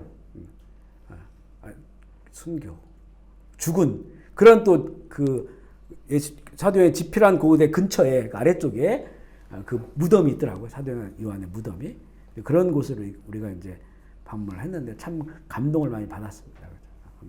그러니까 이게 더 깊어지는 거예요. 다른 사도들은 대부분 다 50년대, 60년대 AD 지나면 다 순교했단 말이에요. 사도 요한은 그 올해 90 넘을 때까지 이렇게 살았어요. 황제 몇 명을 거쳐갔어요. 그러니까 예수 그리스도의 이제 복음에 대해서 예수 그리스도의 본인 함께했던 그 역사적 사실, 그 사실보다 더 깊은 것들을 이제 보게 되는 거예요. 그것을 이제는 요한 복음으로 기록을 한 것이죠. 요한 복음으로 그렇게 이제는 사복음서가 우리에게 주어진 겁니다. 마가복음은 이방인들, 특별히 로마 시민들에게 예수 그리스도의 복음이 무엇인지를 쉽게 설명해 주기 위해서 기록된 것이다. 이렇게 볼 수가 있습니다. 그 다음에 이 마가복음의 특징 중 하나는 계속 예수님이 뭔가를 말하지 마라. 그리고 잠잠해라. 그리고 자기를 드러내지 않는 이런 것들이 반복적으로 나와요. 물론 다른 복음서도 있는데 마가복음이 제일 많이 나옵니다. 그 비밀로 해 두려고 하는 거예요. 뭔가 그 어떤 예수님의 사역의 어떤 신비로움 이런 것들을 이 마가복음에서는 계속 그 강조하고 있는 거예요. 복음서 중에 예수님의 실체에 대한 비밀 유지를 강조하는 내용이 마가복음에서 가장 두드러지게 나오고 있습니다. 몇 구절 읽어볼까요? 마가복음 1장 24절 25절 시작. 나사렛 예수여 우리가 당신과 무슨 상관이 있나이까? 우리를 멸하러 왔나이까? 나는 당신이 누구인 줄 아노니 하나님의 거룩한 자니이다. 예수님께서 꾸짖어 이르시되 잠잠하고 그 사람에게서 나오라 하시니. 자, 귀신이 악한 영이 소리를 지르면서 저분은 하나님의 거룩한 자다 라고 얘기하면 듣는 사람들이 이건 진짜야 이렇게 알지 않겠어요? 사람들은 지금 모르는데 귀신이 말을 하니까 지금 우리 점쟁이들이나 뭐 잘 마친 무당들이나 그 다 그 사람들 능력으로 하는 게 아니잖아요. 귀신이 알려주는 거잖아요, 그죠? 귀신이 알려주는 거죠. 신비하죠. 그러니까 그 말을 듣는 거잖아요. 돈을 많이 주고 그 말을 들으려고 하는 거잖아요. 다른 어떤 영적 차원에 있는 존재가 말을 해주는 거니까 나에 대해서 말해주고 뭐 내 사업에 대해서 말해주니까 돈 주고 그걸 들으려고 하는 거 아니에요. 근데 이 귀신이 예수님을 정확하게 얘기해 주는데 말하지 말라는 거예요. 잠잠하라고. 이런 내용들이 이 마가복음에 굉장히 많이 나와요. 나중에 읽어보실 때 한번 체크해 보세요. 마가복음 1장 42절 44절 시작. 곧 나병이 그 사람에게서 떠나가고 깨끗하여지니라. 엄히 경고하사 이르시되 삼가 아무에게 아무 말도 하지 말고 가서 내 몸을 제사장에게 보이고 내가 깨끗하게 되었으니 모세가 명한 것을 드려 그에게 입증하게 하라. 여기서도 그래요. 예수님께서 이런 그 나병, 그 문무병이죠. 불치병. 그래서 격리되어 살아갈 수밖에 없는 이걸 고쳐주셨어요. 이게 뭐 다른 어떤 무슨 의사가 약을 써서 뭐 고친 것도 아니고 말씀으로 고친 거잖아요. 그러니 얼마나 난리가 났겠습니까? 이분은 하나님의 아들이야. 그런데 그 말하지 말라는 거예요. 말하지 마라. 아무에게도 아무것도 말하지 마라. 내가 이런 고침 받았다. 물론 이런 나병 환자들 예수님께 말하지 말라고 하는데 돌아다니면서 막 말하는 사람들이 있다고 성경은 기록하고 있어요. 하지만 예수님은 아직 말하지 말라고 하는 거죠. 이걸 비밀로 붙이시는 거예요. 좀 더 읽어볼게요. 마가복음 8장 28절 30절 시작. 제자들이 여짜와 이르되 세례 요한이라 하고 더러는 엘리야 더러는 선지자 중 하나라 하나이다. 또 물으시되 너희는 나를 누구라 하느냐? 베드로가 대답하여 이르시되 주는 그리스도이다 하매 이에 자기의 일을 아무에게도 말하지 말라 경고까지 하시고 절대 말하지 마. 당신은 하나님의 아들이시고 하나님이시고 하나님의 아들이시다 그리스도다 라는 정답을 말했는데 사람들에게는 절대 말하지 마 이렇게 말씀하신 거예요. 뭔가 말하지 말라고 하는 것은 뭔가 이게 다가 아닌 거예요. 지금 여기에서 이런 것들을 경험하고 이런 것들을 체험하고 이분이 하나님이다라고 하면 이게 완전하지 않은 거예요. 왜곡될 수밖에 없다는 거죠. 왜곡될 수밖에 없다. 그러니까 예수님께서는 계속 이것을 비밀로 붙여주라는 거죠. 그러니까 이 마가가 이방인들에게 로마 사람들에게 이것을 증거할 때 이 성경을 이 글을 읽는 사람들 얼마나 놀라겠어요. 죽은 자가 살아나? 문둥병자가 치료받아? 소녀가 일어나 죽은 사람이 눈이 떠지고 아니면 이 대목에서 야 그분 진짜 하나님의 아들인가 보다. 그분 메시아다. 이렇게 반응할 수 있단 말이죠. 이 대목에서. 그런데 보니까 예수님은 아니야. 아직 아니야. 그거 말하지 마. 이렇게 하고 있단 말이에요. 그러면 뭔가 비밀이 있다. 뭔가 신비롭다. 이게 다가 아니구나. 라고 하는 거죠. 그래서 예수님이 일으킨 기적을 보면 표적이라고 합니다. 예수님이 기적을 일으켰다라고 하지 않고 표적을 일으켰다는 거예요. 기적은 미라클인데 표적은 미라클 사인입니다. 그 기적은 기적으로 끝나는 거예요. 저 사람 위대한 사람이구나. 기적을 일으켰구나. 그런데 예수님 그 말을 들으려 한 게 아니고 이걸 통해서 하나님의 아들이라고 하는 것을 구세주라고 하는 걸 보여주는 사인을 준 거라는 거예요. 이게 사인이라는 게 뭐 신호등이죠. 신호등. 그 신호등을 따라가야 바른 길을 걸을 수 있잖아요. 그 신호를 보여주시는 거지. 그 잘못된 게 뭐냐면 그거에 빠져버리는 거예요. 이걸 표적으로 보지 않고 기적으로 보는 거예요. 그러니까 나에게 기적을 일으켜 주십시오. 그러면 기적을 체험한 사람은 기적으로 끝나버려. 저 사람 위대한 분이야. 선지자야. 선지자도 그런 기적 일으켰잖아요. 그죠? 구약의 선지자들도. 여기서 끝나버리는 거예요. 이러면 하나님께서 정말 예수님 통해서 이루고자 하신 일들이 일어나지 않는 거예요. 거기서. 그러니까 여기서 사람들이 놀라워하고 그것 때문에 이분이 하나님이야 구세주야라고 고백하면 안 되는 거예요. 왜냐하면 예수님 방향이 있잖아요. 여기 뒤에 나오는 방향. 십자가를 향하잖아요. 그죠? 십자가. 이 사건이 이루어져야만 이제는 완전해지는데 사람들은 이미 이걸 보고 판단을 하고 있는 거예요. 그렇게 하려고 하는 거죠. 실제 그런 일들이 일어나요. 로마의 황제가 다스리는 세상에서 유대인들은 정치적 메시아를 갈망해요. 또 로마 사람들도 마찬가지죠. 이런 그 슈퍼맨이 나타나면 얼마나 좋을까. 이분이 우리의 왕이 되면 얼마나 좋을까. 황제가 되면 얼마나 좋을까. 로마의 황제가. 이런 갈망들을 해요. 특별히 이스라엘 사람들은 더욱더 그렇다는 거죠. 왜냐하면 너무나 오랫동안 압제 속에 있으니까. 그리고 실제 오병이어 기적을 일으키고 나서는 사람들이 오병이어를 일으키니까 거기 남자들만 5,000명이죠. 성인 남자들만 숫자를 했잖아요. 그러면 거기엔 아이들 8을 포함하면 몇만 명 되죠. 이런 사람들이 갑자기 몰려들면서 예수님을 왕으로 삼으라 한 거예요. 왕으로. 이게 그러면 얼마나 큰 파워가 있겠습니까? 이런 일을 계속 일으킨다고 생각해보면 예수님께서 다니시면서 수만 명, 수십만 명, 수백만 명이 예수님을 왕으로 삼으려고 하면 왕이 되겠죠. 로마 사람들 마찬가지 아니겠어요? 로마 사람들에게도 황제들이 있지만 예수님이 이런 기적을 일으킨다고 생각해보세요. 그러면 황제 바꾸자는 거죠. 이런 분이 황제가 되어야 되죠. 그러니까 이런 예수님이 일으키신 이런 기적이라든가 이런 그 어떤 하나님의 행사들이 사건들 이런 것들을 경험하고 나서 이분이 하나님의 아들이고 이분이 구세주고 메시아 우리 기다린 메시아고 이분이 왕이 되고 우리를 통치해야 된다 이렇게 가버리면 안 된다는 거예요. 그렇기 때문에 예수님께서는 다른 복음서에도 말하지 말라 나오죠. 특별히 마가복음에서는 이게 두드러지게 이런 것들이 강조되어 있는 거죠. 그래서 로마 사람들에게 하나님의 나라는 로마 제국과 같은 황제가 통치하는 그런 세상의 나라 같지 않다고 하는 것을 보여주는 겁니다.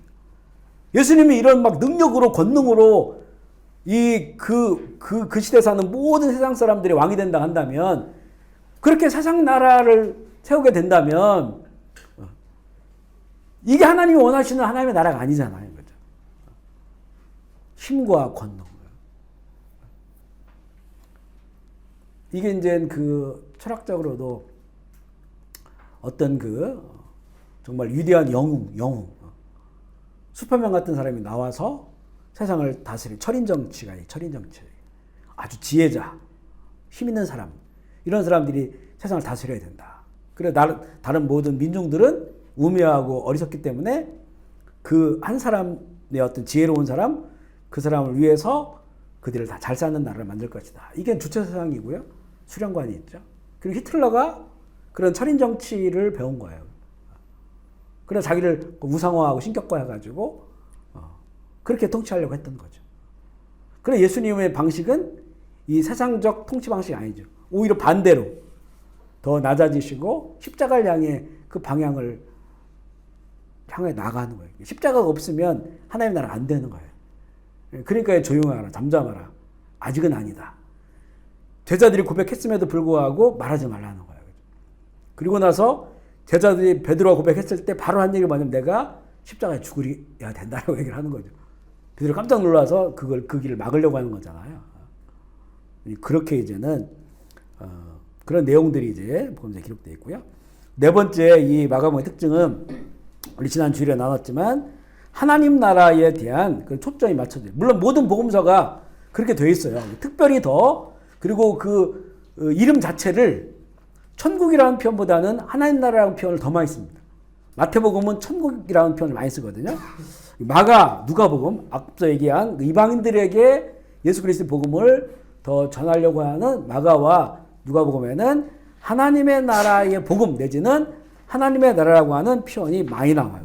마태복음은 천국 내지는 천국 복음이라고 하는 표현이 많이 나오는데요. 우리 마가복음 1장 15절 말씀 읽어볼게요. 이르시되 때가 찼고 하나님의 나라가 가까웠으니 회개하고 복음을 믿으라 하시더라. 마가복음 4장 11절 시작. 이르시되 하나님의 나라의 비밀을 모든 것을 비우라니. 여기 보면 예수님께서 하나님의 나라를 선포하시고 또 가르치시잖아요. 그리고 치유하셔요. 그러면서 하나님 나라를 가르쳐 주신 이게 비밀에 속한 것이다.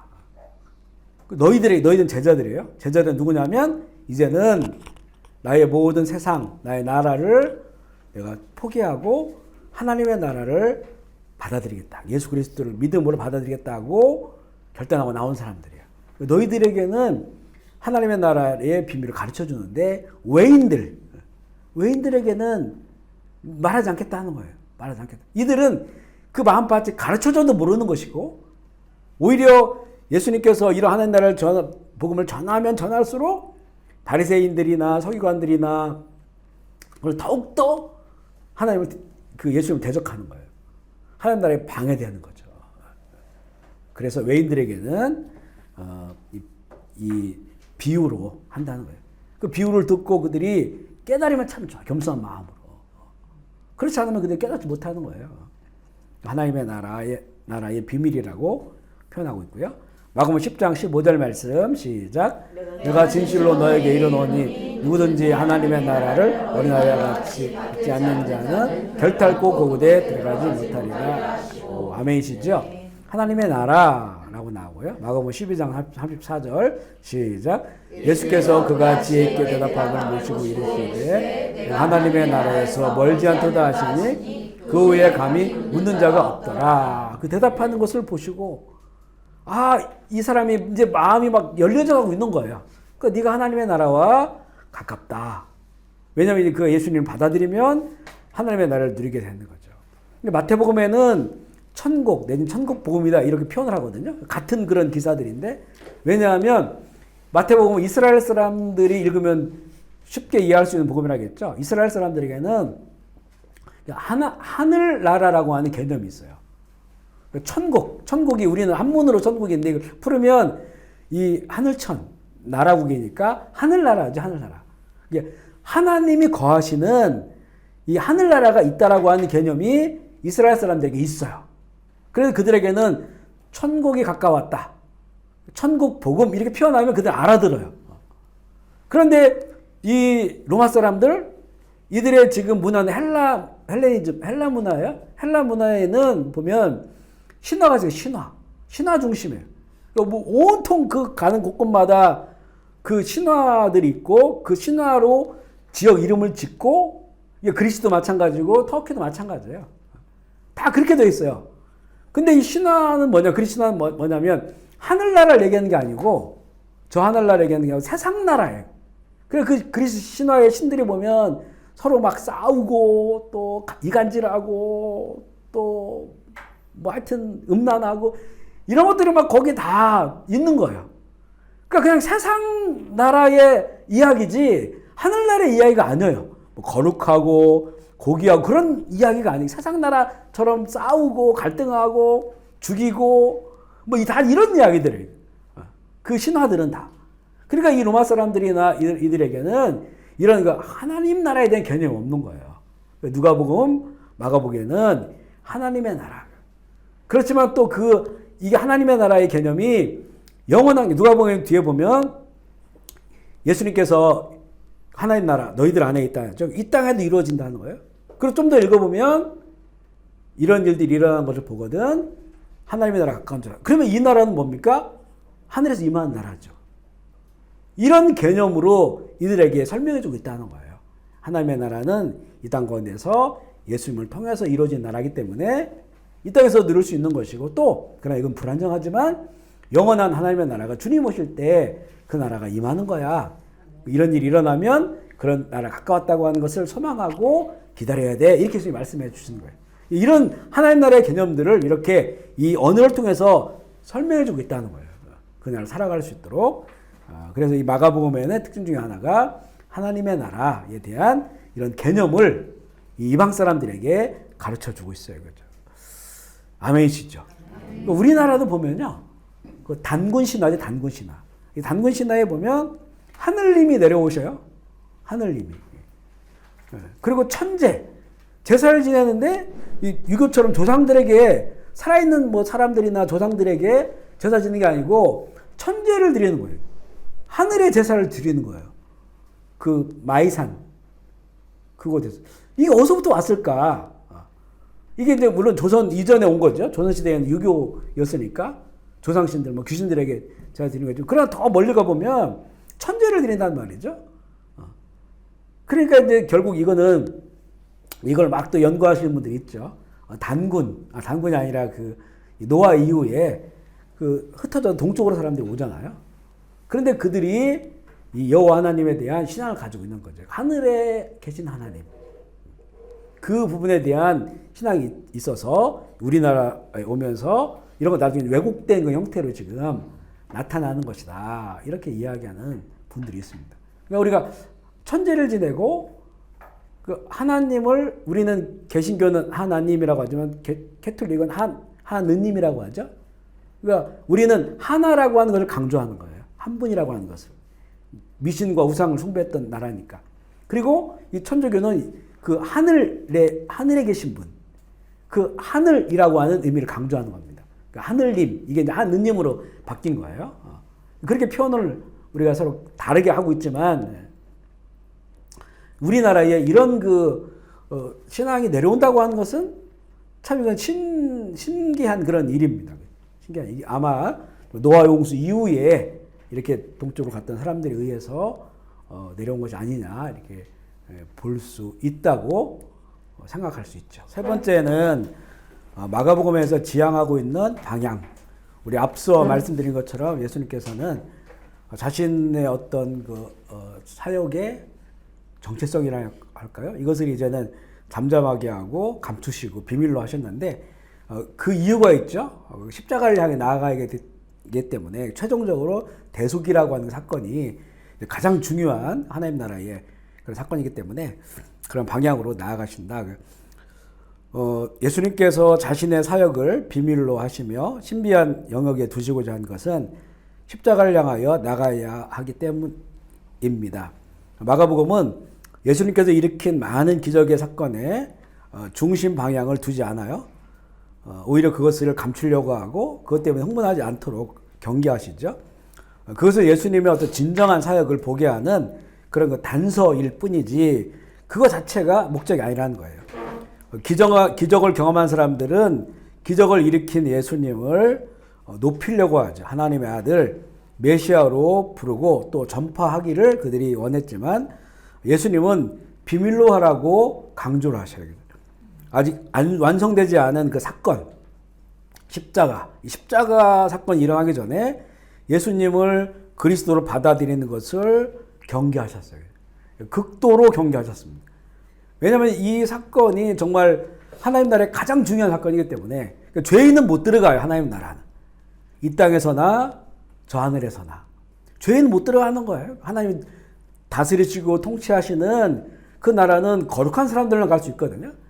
그 핵심이 뭐냐 이게 우리 스스로가 죄를 해결할 수 없으니까 예수님의 십자가 사건을 통해서 대신 속죄함 받는 이 사건이 아닌 이상은 누가 예수님을 하나님의 아들로 인정한다 할지라도 메시아로 인정한다 할지라도 이 사건이 아닌 이후에는 들어갈 수가 없는 거죠. 그러니까 예수님의 그 모든 방향이 그 십자가 사건을 향해 있다. 그래서 마가복음 10장 45절에 이 구절이 복음서에 있는 사실은 이 구절은 여기밖에 없어요. 물론 그 유사한 구절들이 많습니다. 하지만 마가복음 이 10장 45절 너무나 명확하고 정확하게 예수님의 그 방향성을 보여주고 있는 거죠. 읽어볼게요. 시작. 인자가 온 것은 섬김을 받으려 하며 도리어 섬기려 하고 자기 목숨을 많은 사람의 대속물로 주려 합니다. 아멘이시죠. 많은 사람들의 대속물 대신 그들의 죄를 속해주기 위하여 희생되어지는 그런 그 제물이 되어야 한다. 그렇기 때문에 예수님의 그런 모든 그 놀라운 사건들을 다 감추시고 드러내지 않으려고 하는 것이고 그것 때문에 사람들이 환호하지 않도록 경계하시는 그런 삶의 방향이죠. 그리고 이 예수님의 이 삶의 방향 이게 십자가의 도거든요. 십자가의 길, 십자가의 어떤 정신, 십자가의 이치, 십자가의 어떤 사상 뭐 여러 가지 표현할 수 있지만 십자가의 도라고 성경은 표현하고 있어요. 그러니까 그 십자가의 길을 걸으시는 거예요. 그러니까 우리도 예수님의 참 제자가 되기 위해서는 이 예수님의 이 방식을 따라야 돼요.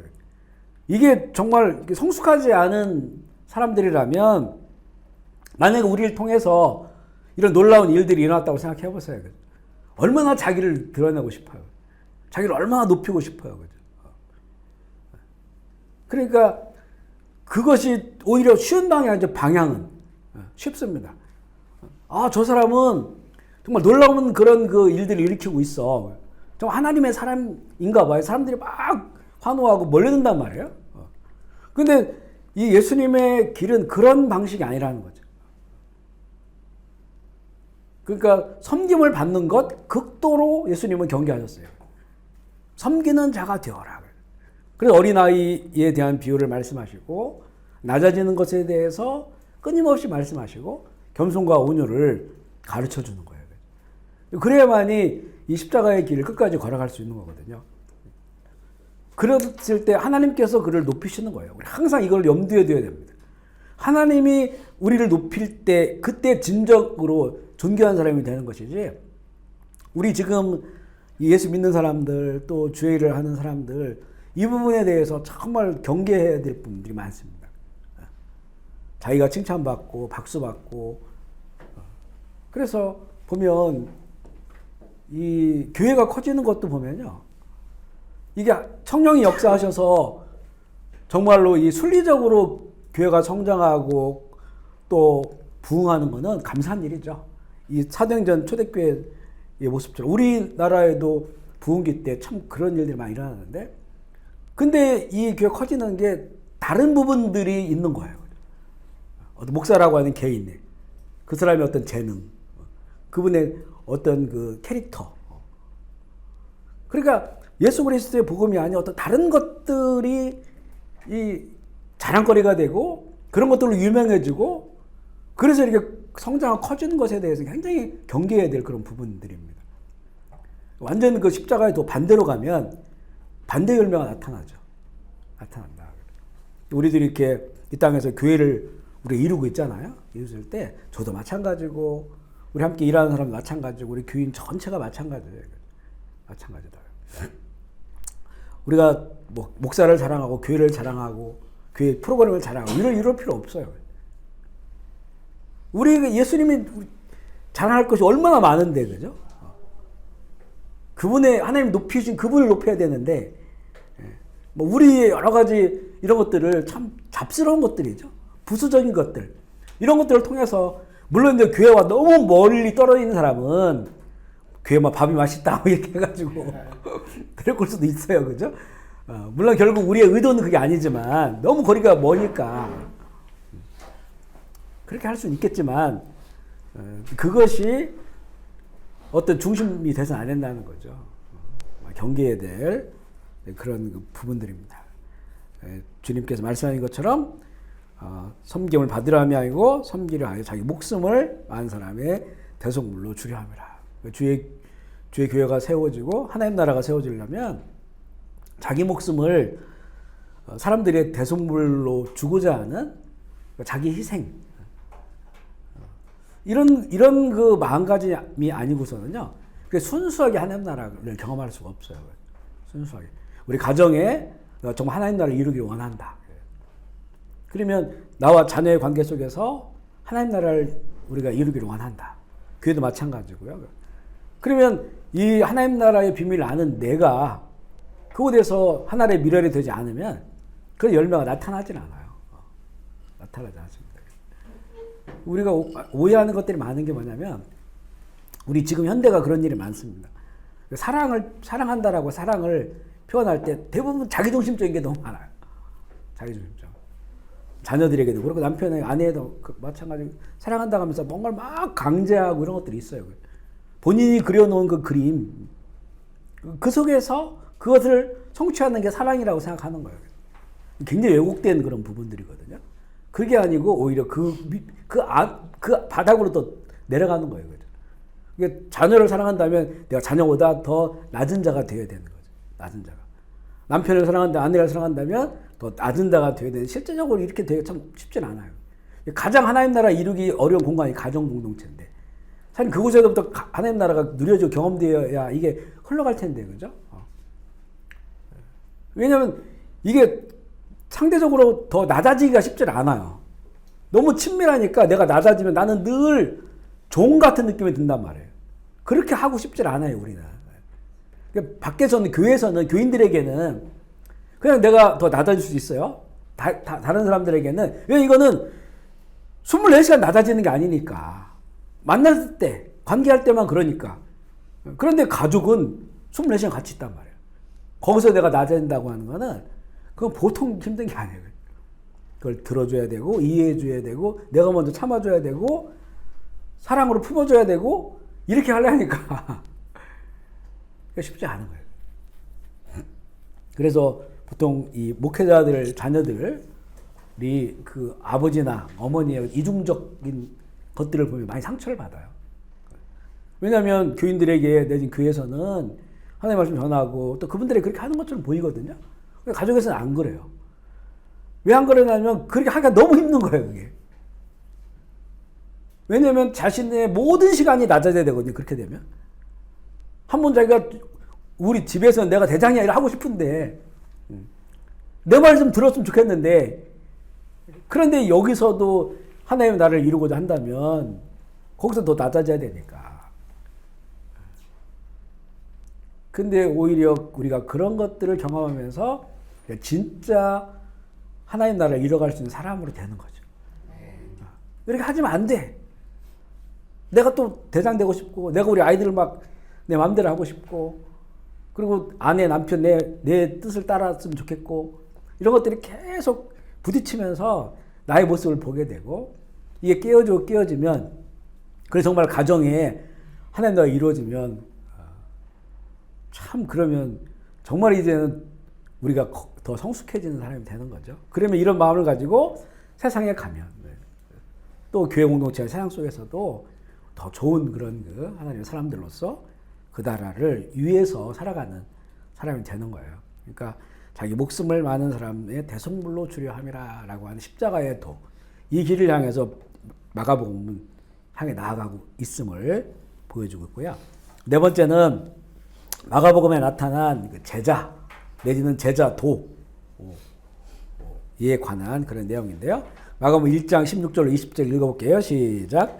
갈릴레변으로 지나가시다가 시몬과 그 형제 안드레가 바다에 그물을 던지는 것을 보시니 그들은 어부라 이르시되 나를 따라오라 내가 너희를 사람 낚는 어부가 되게라 하시니 곧 그물을 버려두고 따르니라. 조금 더 가시다가 세베대의 아들 야고보와 형제 요한을 보시니 그들도 배에 있어 그물을 깁는데 곧 부르시니 아버지 세베대의 품꾼들과 함께 배에 버려두고 예수를 따라 이렇게 성경을 읽을 때 보면 이렇게 어떻게 보면 너무 막 밑도 끝도 없이 진행되는 사건들이 있어요.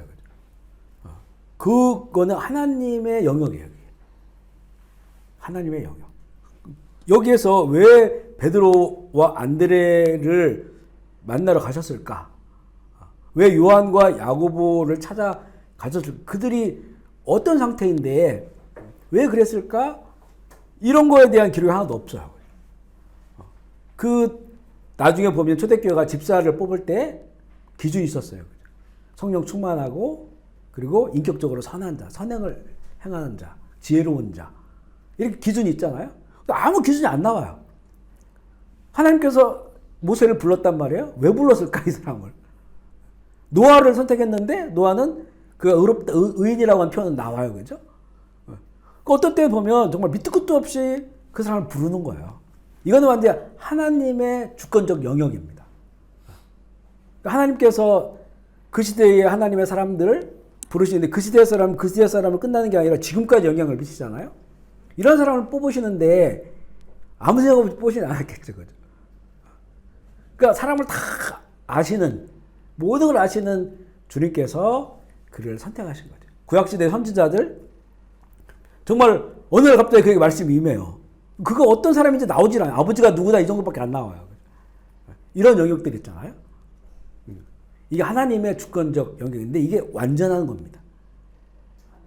실수가 없으신 하나님이시기 때문에 완전한 그런 영역 속에서 이 사도 앞서 말씀드린 것처럼 이들을 찾아가셔서 부르시는 거예요. 나를 따라오거라 라고 말씀을 하시면서 공교롭게 이들 그 4명의 사도들은 처음 부른 4명의 사도들은 다 갈릴리 호수에서 물고기 잡고 있던 사람들이었어요.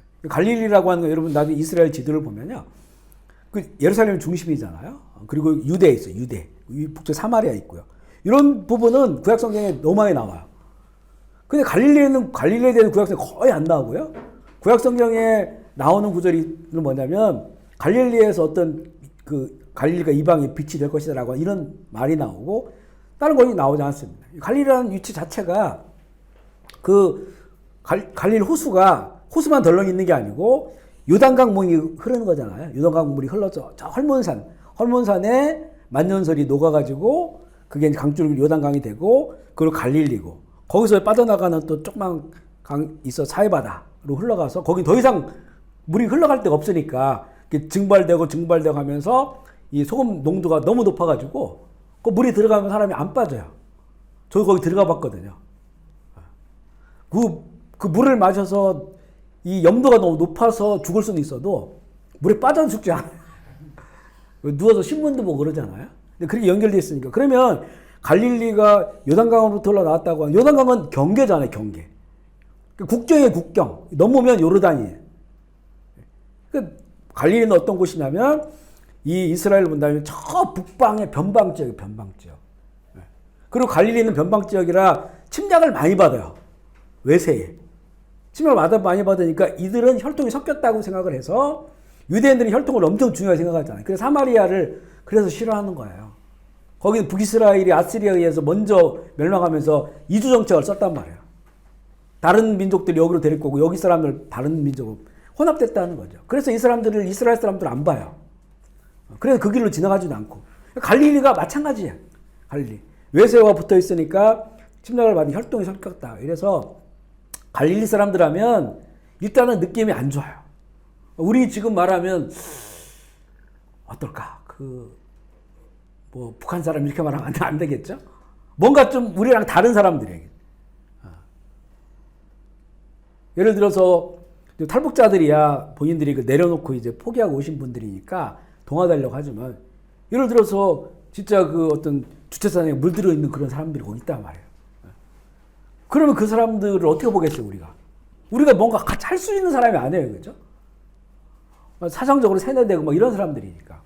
그럼 뭔가 이제 경계감 있고 그런 것처럼 갈릴리 사람들 그러면 그런 마음에.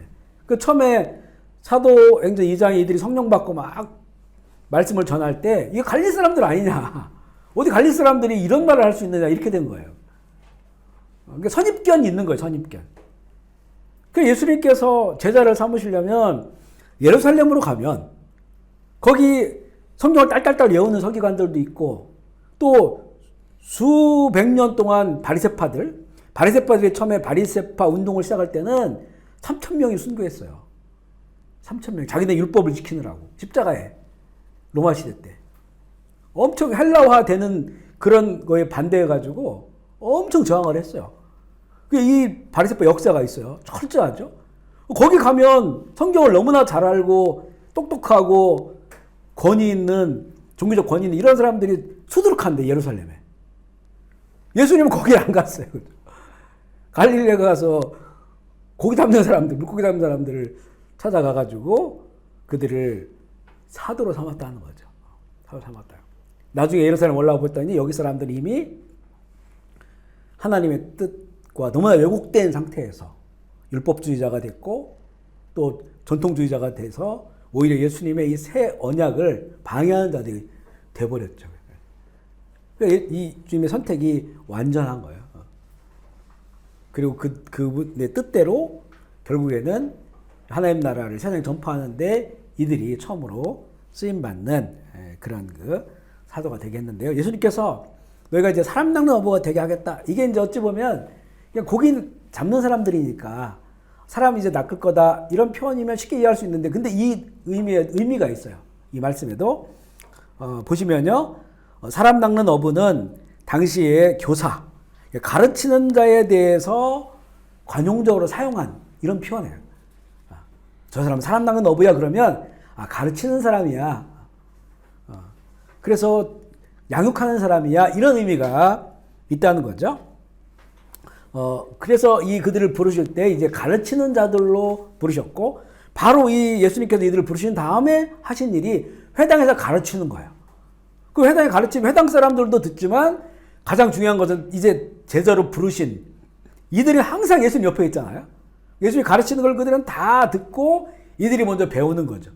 그리고 결국에는 성령이 임해서 그들이 말씀을 가르치는 자가 되는 거니까 이게 바로 사람 낚는 어부라고 하는 그런 그 의미로 볼 수 있고요. 두 번째는 이 쿰란 문학. 쿰란 문학이라고 하는 것은 쿰란 동굴을 말합니다. 핍박시대 때 믿는 자들이 이제는 정상적인 생활을 할 수 없으니까 이 사막이나 광야나 그런 곳에 가서 굴을 파고 그곳에서 예배드리고 또 함께 공동생활을 하다가 죽는 거예요. 이게 이제 그쪽에서 나온 문화가 쿰란 문학이라는 거예요. 쿰란 문학. 세례 요한과 같은 이런 삶을 살았던 사람. 이번에 이제 저희가 간 곳에 보면요. 가파도기아라는 데가 있어요. 라우디게아하고 좀 가까운 그런 지역인데 가파도기아가 유명한 게 지금 그 에드벌룬. 한 번에 막 수백 개씩 뜨고 저희 갔을 때는 겨울이라 그런지 에드벌룬을 못 봤는데 근데 비싸기도 엄청 비싸요. 한번 타려면 50만 원 정도 내야 됩니다. 근데 그게 버킷리스트라고 말하는 사람이 많더라고요. 근데 그게 유명한 사실은 그 쿰란 하늘 올라갔을 때 왜 그게 멋있냐면요. 거기가 막 기암 절벽들이 굉장히 신비한 그런 그 절벽으로 이루어져 있어요. 근데 거기에 보면 구멍이 뻥뻥 뚫려져 있거든요. 그 흙이 그 바위지만 그게 잘 파져요. 약한 그런 이 밀접도를 가지고 있어요. 그 파지니까 거기에 들어가가지고 사람들이 옛날부터 살기 시작했었어요. 집을 이루면서 살기 시작했는데 바로 이제 핍박시대 때 예수 믿는 사람들이 그곳에 와서 동굴을 파고 거기서 살면서 신앙생활을 하게 된 거죠. 우리 앙코르와트에 보면 그 앙코르 그 돌이 있죠. 그 앙코르 쌓은 이거 뻥뻥 구멍이 뚫려 있어요. 이거 잘 잘라집니다. 그래서 잘 잘라지니까 그걸 잘라가지고 이렇게 쉽게 쌓을 수 있는 그런 그 토지를 가지고 있는 거예요. 가파도기아가 바로 비슷한 그런 곳이라고 볼 수 있는데 어마어마해요. 어마어마한데 그곳에 보면 큰 동굴들이 있습니다. 그곳은 신학교도 있고 그리고 식당도 있고 지금도 그들이 마주 앉아 먹었던 그 테이블이 있어요. 한 30명씩 앉을 수 있거든요. 그 부엌은 위에가 쬐까만 부를 때 가지고 밥을 해 먹으니까. 그리고 또 이제 다른 지역은 지하 동굴로 들어가가지고 그곳에 30km 지하 동굴이. 그곳에서 또 생활한 그런 곳도 있습니다. 핍박 시대 때. 물론 이제 핍박이 끝나고 로마가 기독교를 공인했을 때도 막상 이제 올라와 보니까 기독교가 너무 쉽게 타락하는 거예요. 세속화되고. 그래서 그곳에도 더 살면서 순수한 신앙을 지켰던 사람들이 있어요. 이게 바로 이제 그곳에서 나온 문학이 쿰란 문학입니다. 쿰란 문학. 종말론적이고. 근데 그들에게는 이 사람 낚는 어부라고 하는 것은 사탄의 그물에서 빼내어서 하나님의 그물로 안전하게 옮겨놓는 일을 하는 사람. 이런 사람들을 사람 낚는 어부다. 이렇게 표현했다는 거예요. 그런 의미로도 볼 수가 있고. 그럼 어찌 보면 이런 표현이 정말 그 이후에 이 제자들이 향한 일과 똑같은 거죠.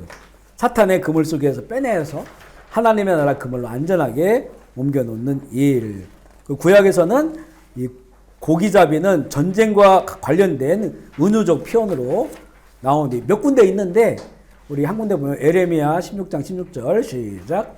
여호와의 말씀이니라. 내가 많은 어부를 불러다가 그들을 낚게 하며 그의 많은 포수를 불러다가 그들을 모든 산과 아이템에서 사냥하게 하리니. 이건 이제 그 이스라엘 회복에 대한 말씀인데 이제 이스라엘이 흩어졌다가 이스라엘로 돌아올 때 막는 사람도 있을 거 아니에요. 그들에 대해서 많은 어부들을 불러서 그들을 낚게 하고 그리고 포수를 불러고 그들을 바위틈에서 사냥하게 할 것이다. 이 마지막 때 그들이 하나님께 돌아오는 일을 감당하기 위한 어찌 보면 이게 싸움과 전쟁이죠. 그런 표현을 할 때 어부라는 그런 표현을 썼다라고 하는 것입니다. 사람 낚는 어부가 되게 하겠다는 것은 하나님의 나라를 빼앗아간 자들을 향하여 그리스도의 능력으로 싸우게 하고 그리고 빼앗긴 영혼을 하나님의 나라로 인도하라는 그런 그 주신 사명이다. 제자들에게요. 이제 세상을 지배하던 사탄의 시간, 이 카이로스의 세상 시간에서 예수 그리스도로 인한 하나님의 나라가 가까이 왔으니 이 시간은 크로노스의 시간이에요. 회개하고 복음을 믿어라 라고 마가복음은 선포하고 있어요. 예수 안에서 하나님께서 통치하시는 새 구원의 시간이 시작되었음을 이제는 믿고 그것을 향하여 나오게 하는 겁니다. 아멘이시죠? 우리가 이게 좋은 게 뭐냐면요. 지금 우리 시간 속에 살잖아요. 카이로스의 시간. 과거와 현재와 미래라고 하는 이 창조의 시점부터 지금까지 이어지는 이런 시간. 우리 2024년에 살고 있어요. 2024년에. 그런데 하나님의 나라를 선포하셨다고 하는 건 뭐냐면 그런 시간 속에서 이제는 하나님의 나라가 선포되었음을 우리가 아는 자들은 그 나라를 먼저 믿어야 되는 거예요. 그죠? 예수님의 선포는 실현되는 것이기 때문에 우리가 먼저 믿어야 됩니다. 왜냐하면 눈에는 안 보이기 때문에 세상 나라는 눈에 보이지만 저는 최근에 여러 나라 돌아다녔어요. 대한민국이라는 나라에서 그리스라는 나라로 그리고 튀르키예라는 나라로 가서 다시 대한민국에서 캄보디아라는 나라로 왔어요. 갈 때마다 입국 심사도 받고 그 여권 가지고 이렇게 그 심사를 받아야 돼요. 심사에 부합됐을 때 입국할 수가 있어요. 이게 나라들은 나라들마다 자기 법이 있습니다. 그 법을 따라 우리가 살아가는 거예요. 대한민국에는 이런 걸 살 수 있는데 이거 가지고 캄보디아에서 못 살아요. 우리 대한민국에 우리가 받은 그런 면허증 가지고 얼마든지 운전할 수 있어요? 갱신할 수 있어요, 쉽게? 여기 오면 그거 못 씁니다. 불법이 되는 거죠. 여기는 여기의 법에 맞는 다시 이 면허증을 받아가지고 운전을 해야 되는 거예요. 각 나라마다 법이 있는 겁니다. 이렇게 나라는 보이는 거예요. 보인다. 그리고 우리가 실감해. 나라가 바뀌었다는 것을. 캄보디아라고는 실감하죠. 그런데 하나님 나라는 그런 형태가 아니니까 안 보인단 말이에요. 안 보이니까 안 믿는 거예요. 먼저는 예수님께서 선포한 하나님 나라를 우리가 먼저 믿어야 돼. 이게 이제 우리에게는 그 나라에 대한 어떤 갈망. 그래서 내가 하나님의 나라가 되길 원합니다. 그 뭐라고 하냐면 너희는 그 왕 같은 제사장이라고 하면서 그의 나라라고 합니다. 그의 나라. 그러니까 내가 어떻게 나라가 되지? 이렇게 느껴지잖아요. 그의 백성이라고 하지 않고 물론 그런 백성이라고 표현하지만 그의 나라라고 말해요. 내가 하나님의 나라라는 거예요. 그러니까 하나님의 나라는 결국 우리 개개인이 하나님의 나라가 되는 거예요. 내가 예수님을 받아들이고 그의 말씀과 성령의 통치를 받기를 원하면 그걸 믿고 그걸 갈망하면 내가 하나님의 나라라는 거예요. 나라의 개념이 완전히 바뀌어버리죠. 어떻게 개인이 나라인가. 나라라고 한다면 토지가 있어야 되고 그 다음에 백성이 있어야 되고 주권이 있어야 돼요. 주권이. 근데 하나님의 나라는 내가 백성이에요. 그리고 주권은 하나님께 있어요. 그리고 토지는 내가 살아가는 곳이 하나님의 나라예요. 아멘이시죠. 그렇게 주셨는데 우리가 이걸 안 보이니까 실감나지 않고 느껴지지 않는 거예요.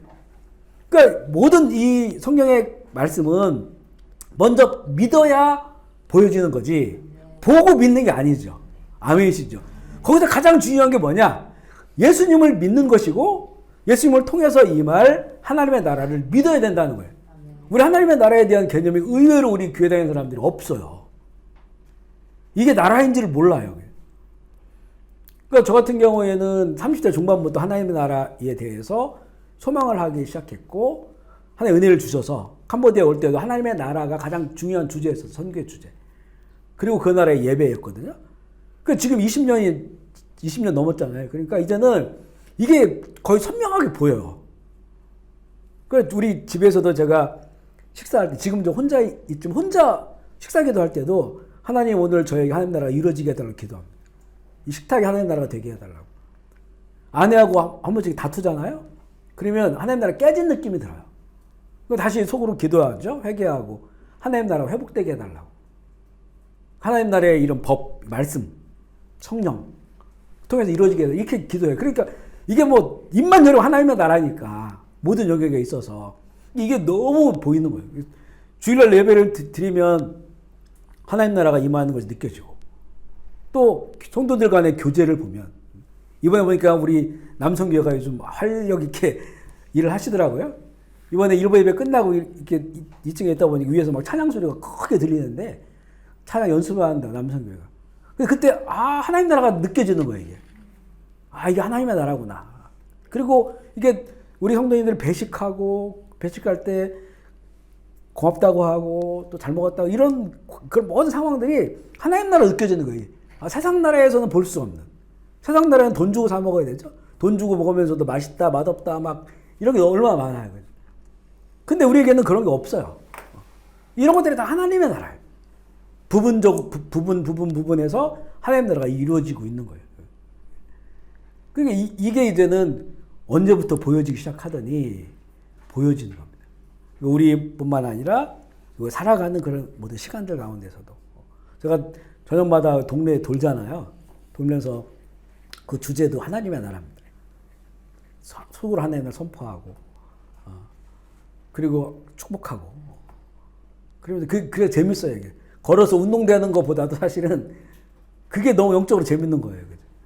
저는 이제 현지 사역을 직접적으로 하진 않잖아요.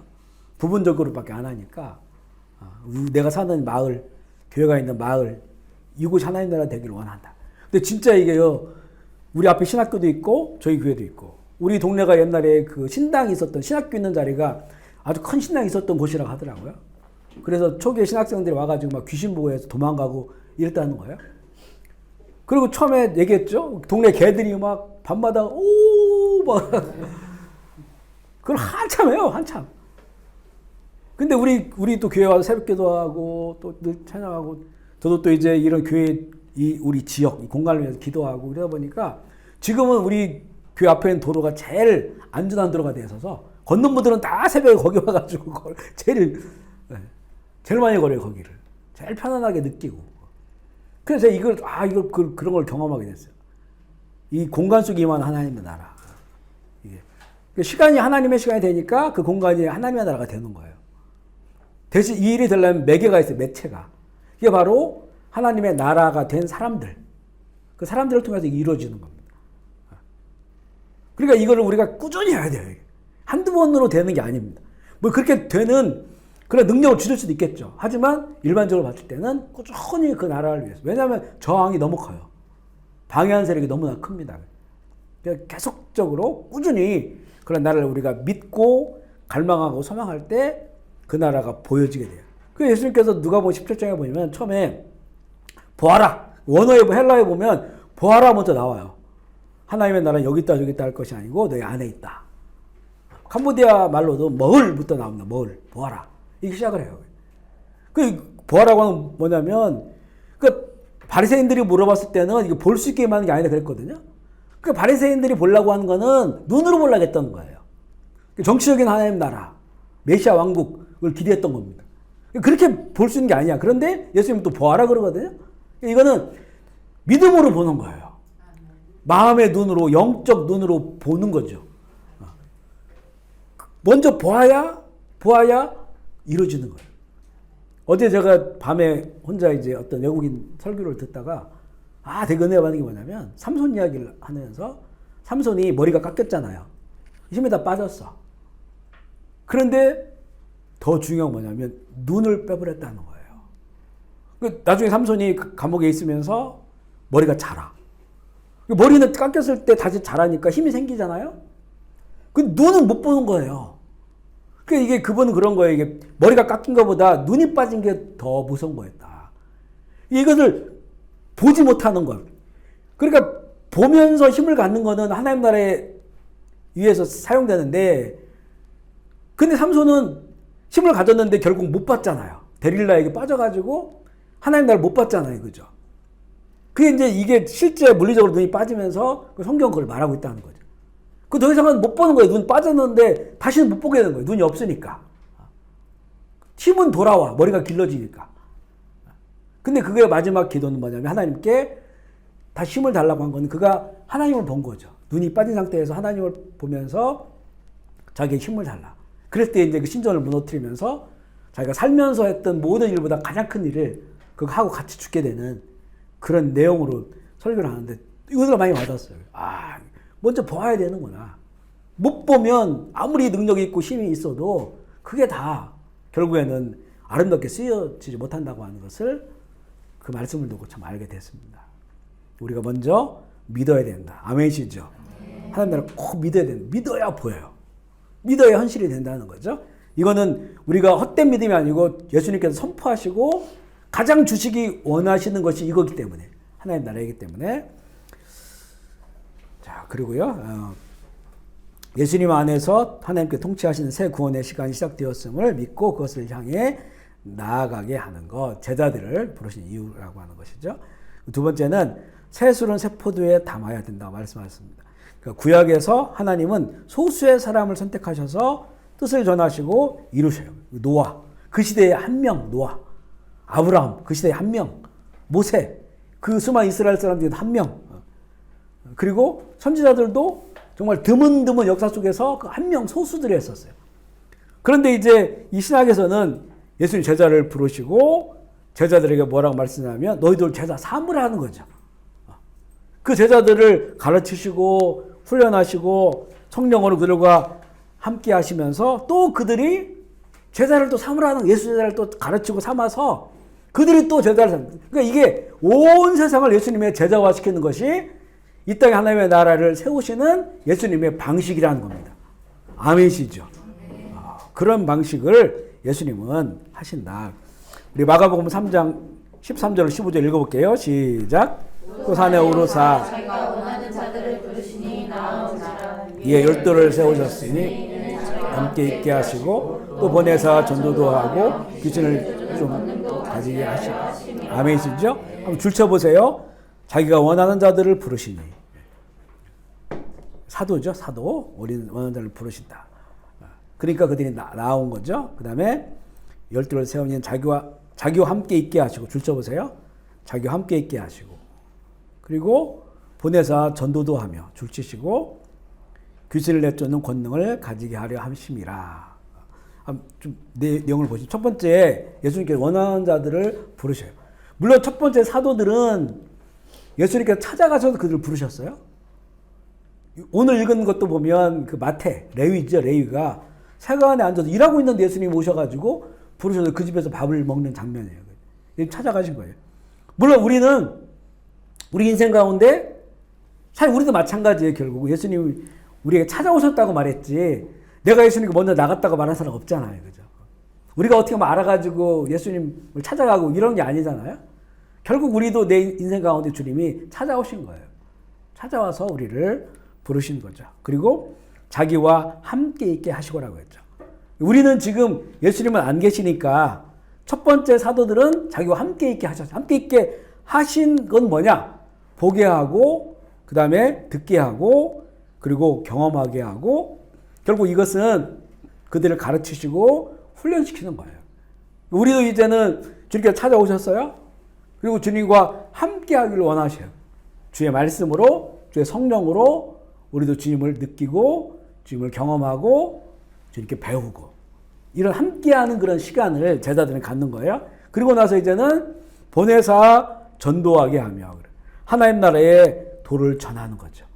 우리 이 땅에 온 우리들, 이곳에 있는 만난 한인들, 또 우리 캄보디아 사람들, 또 우리 가족들, 자녀들에게 하나님 나라의 도를 전하는 겁니다.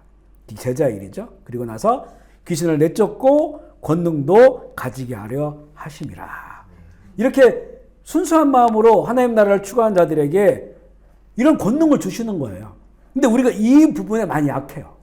이게 믿음이 없어서 그렇습니다. 이 제자들에게는 주님께서 권능도 주시고 귀신도 내쫓게 하시고 치유하게, 고통을 치유하게 하는 이런 능력을 다 주시는 거예요. 왜냐하면 그래야만이 하나님 나라가 확장되기 때문에 주님이 하신 일들을 너희도 할 것이다 말씀하시잖아요. 제자들에게. 그런 일을 한다는 거예요. 근데 우리가 이 부분에 대해서 어떤 특정한 사람들, 은사자들, 그들은 하지만 우리는 이렇게 할 수 없어라고 하는 오히려 부정적 믿음이 있어요. 우리에게. 우리는 못해. 이거는 어떻게 보면 예수님께서 우리를 부르시고 주신 그런 그 은혜, 또 주신 권능, 이걸 스스로 우리는 그거를 제한하고 있는 거예요. 저희가 처음에 그 부목사가 되었을 때 목사님께서 이렇게 선포하시는 분이거든요.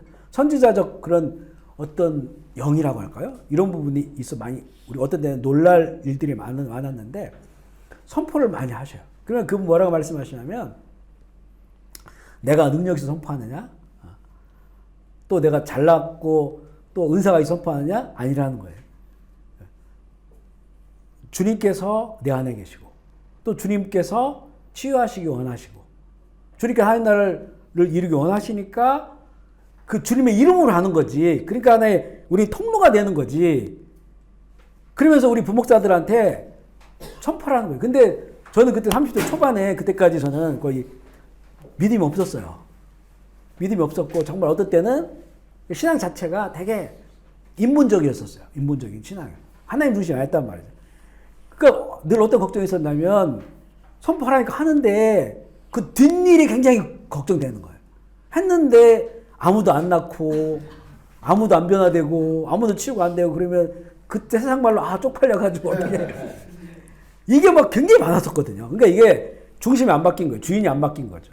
그러니까 막 하면서 해야 되나 말아야 되나 하면서 막 하고 나서도 뒤로 숨고 이런 게 막 지금은 새벽 기도 때마다 하죠. 주일날마다 하죠.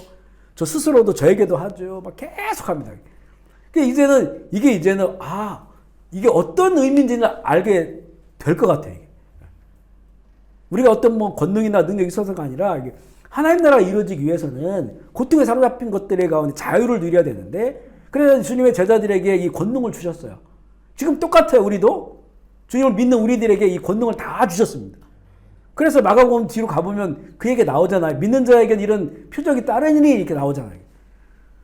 이게 뭐 은사자들에게는 이런 게 아니에요. 목사들에게는 무슨 장로들에게는 이런 게 아니란 말이에요. 믿는 자들에게 이런 표적이 따르니 아픈 자에게 손을 얹고 기도한 자가 나았고 이 독을 마실지라도 해를 입지 아니하고 병들 자의 귀신을 쫓아내고 이게 마가복음 뒤에 나온단 말이에요. 이것도 우리의 결국 믿음의 영역입니다. 우리가 이제 겨자씨보다도 믿음이 안 되기 때문에 거의 믿음이 거의 전무하다시피 해요. 이 부분에 대해서는. 그러니까 이걸 안 하는 거예요. 그러니까 하셔야 된다는 거죠. 다시 말하면 믿음으로 우리 자녀들에게 하고 저는 그래서 그 임상을 많이 했습니다. 너무 저 사갔습니다. 그래서 우리 아내한테는 막 하면 뭐라 할까 봐 잘 못하고 우리 아이들한테 손 얹고 아프면 내가 기도. 근데 보면 그렇게 하다 보니까 여기 오래 살았는데 애들이 병원 간 적이 없어요, 병원. 그러니까 이런 것들이 하나의 뭐라 할까요? 지금도 교인들을 위해서도 마찬가지고 얼마든지 선포하고 하고 그러면 어떤 때는 어떤 분들은 그런 얘기도 해요. 아, 목사님 그때 주일날 열심히 선포했는데 근데 아무도 안 나섰어요. 안 난 것 같아요. 이렇게 말씀도 하시더라고요. 근데 그런 거 상관없어요. 그거를 내가 상관하면 내 일이 되는 거지 하나님의 일 아니에요. 근데 우리가 이런 이 주일날 예배의 그 설교는 가르치는 기능보다는 선포의 기능이 강해요. 가르치는 건 지금 여기 이 시간에 가르치는 것이고 주일날에는 선포의 기능이 강합니다. 그래서 그 하는 거예요. 선포하는 거예요. 하나님의 때에 최선의 때에 또 역사하실 때도 역사하시는 거예요. 선포가 왜 중요하냐면요. 선포를 안 하면 다른 방식으로 나온 줄 알아요. 다른 방식. 내가 예배 드리다가 뭐가 질병이 나왔는데 아니면 예배 안 드리다 마찬가지고 갑자기 나았어요? 누가 선포를 했는데 자기에게는 소망이 있지만 뭐 이런 기도 안 해봤어요. 오늘 선포를 했는데 나았는데 그러면 처음에는 놀랍다 하는데 시간이 지나면 내가 이틀 전에 뭐 먹었는데 그것 때문에 그런가? 이렇게 되는 거예요. 그래서 선포가 중요한 거예요. 선포를 해야 그 선포를 통해서 주님께서 나에게 역사하셨구나 라고 하는 표적, 예수님이 구원자다라고 하는 그 표적의 사건이 그게 일어나게 되는 거죠. 그래서 믿음으로 선포해야 된다. 아멘이시죠? 네. 많이 하셔요. 많이 하시고 이건 이제 눈에 보이는 것뿐만 아니라 보이지 않는 세상을 향해서 일상을 살면서 저는 우리 교회가 지금 뭐 아이들 어른들을 다 이렇게 합해보면 막 200명 좀 넘어가고 250명 이렇게 되는 것 같아요. 그러니까 푸른배 조그맣잖아요. 여기 이 사람들이 막 다니면서 또 우리뿐만 아니라 이 한인교회도 10몇 개가 되고 교인들도 합하면 얼마나 되겠어요? 또 선교사들 잔뜩 하죠. 또 현직 교인들이 있죠. 우리가 이 인원이 여기 돌아다니면서 선포하면 엄청난 일이 발휘될 것 같은데 근데 이런 부분을 잘 못해요. 자꾸 보이지 않는 이걸 이상하다고 얘기하는 사람들도 있고 예수님은 이게 이상한 겁니까? 예수님께서 보이지 않는 영적 세계를 향해 선포하시는데 얼마든지 우리가 할 수 있다는 거예요. 그리고 이거에 아주 능한 사람들이 되어야 됩니다. 근데 삶의 환경이 바뀌어요. 상당히. 잠자리도 굉장히 편해지고요. 전에도 이런 간증 여러 번 했죠. 제가 막 이제 이런 영적 싸움을 막 시작하고 배우고 있을 때는 잘 때 뭐 하여튼 난리 났었다고. 자다 보면 뭐 이거 완전 막 대머리 이 도사들이 나타나고 그다음에 막 머리 풀어 헤친 아줌마 나타나고 막 눈 새까만 애들 나타나고 뭐 일본에 영화가 나온 애들 같이 아주 뭐 하룻밤에도 몸이 막 침대 위에서 올라갔다가 뚝 떨어지고 근데 실제는 그게 아닌데 그 누워 있는데 그렇게 느껴져 영적으로 올라 뚝 떨어지고 침대 밑으로 꺼졌다가 올라오고 진짜 무슨 뭐 영화에 나오는 것처럼 뭐 이런 것들이 굉장히 많았었어요.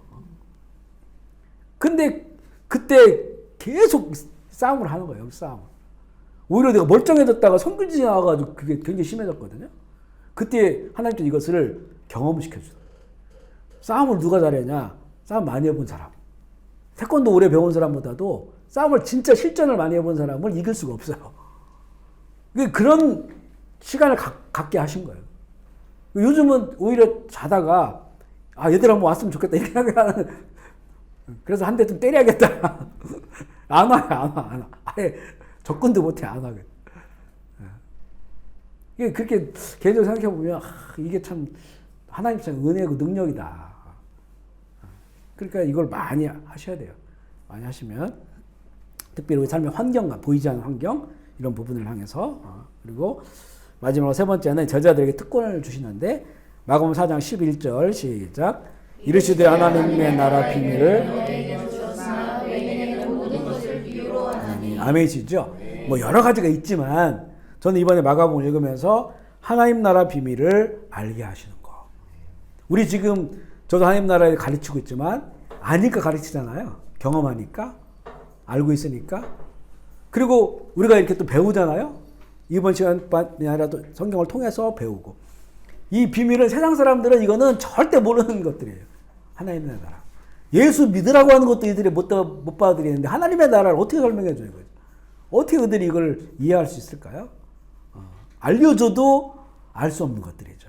근데 우리는 하나님 나라의 비밀을 알고 그리고 그 나라를 이제 실제적으로 우리가 경험하고 또 이 완전한 하나님 나라를 위해서 갈망하며 살아간다고 하는 것, 이게 정말 제자들에게 주신 정말 놀라운 특권임을 우리가 알게 됩니다. 우리 이번에 마가복음을 읽어 나가실 때 다음 주에도 또 한번 하겠지만요, 하나님 나라의 그 개념, 관점을 가지고 꼭 읽어보세요. 그렇지 않으면 그냥 사건을 끊어서 읽어버리면 하나님 예수님 놀라우시네, 기적을 행하셨네, 죽은 사람 살리셨네, 이걸로 끝나면 안 돼요. 이게 하나님 나라와 연결되어 있는 거예요. 하나님 나라와. 하나님 나라의 회복을 위해서, 그 나라를 위해서 하신 일, 그 관점을 가지고 보시면 예수님의 가르쳐 주신 것, 또 하나하나의 그런 사건들, 이런 모든 지점들이 하나님 나라를 향한 그런 예수님의 일하심이라고 하는 것을 알게 됩니다. 아멘이시죠? 그래서 이번에 마가복음 우리 사순절 부활절 전까지 읽거든요. 부활절 그때 부활 얘기 나오니까 그때까지 읽는데, 읽으시면서 하나님 나라를 꼭 이번에 좀 실감하고 또 선명하게 좀 보실 수 있는 그런 시간 되기를 주의 이름으로 축복합니다. 네, 기도하시겠습니다.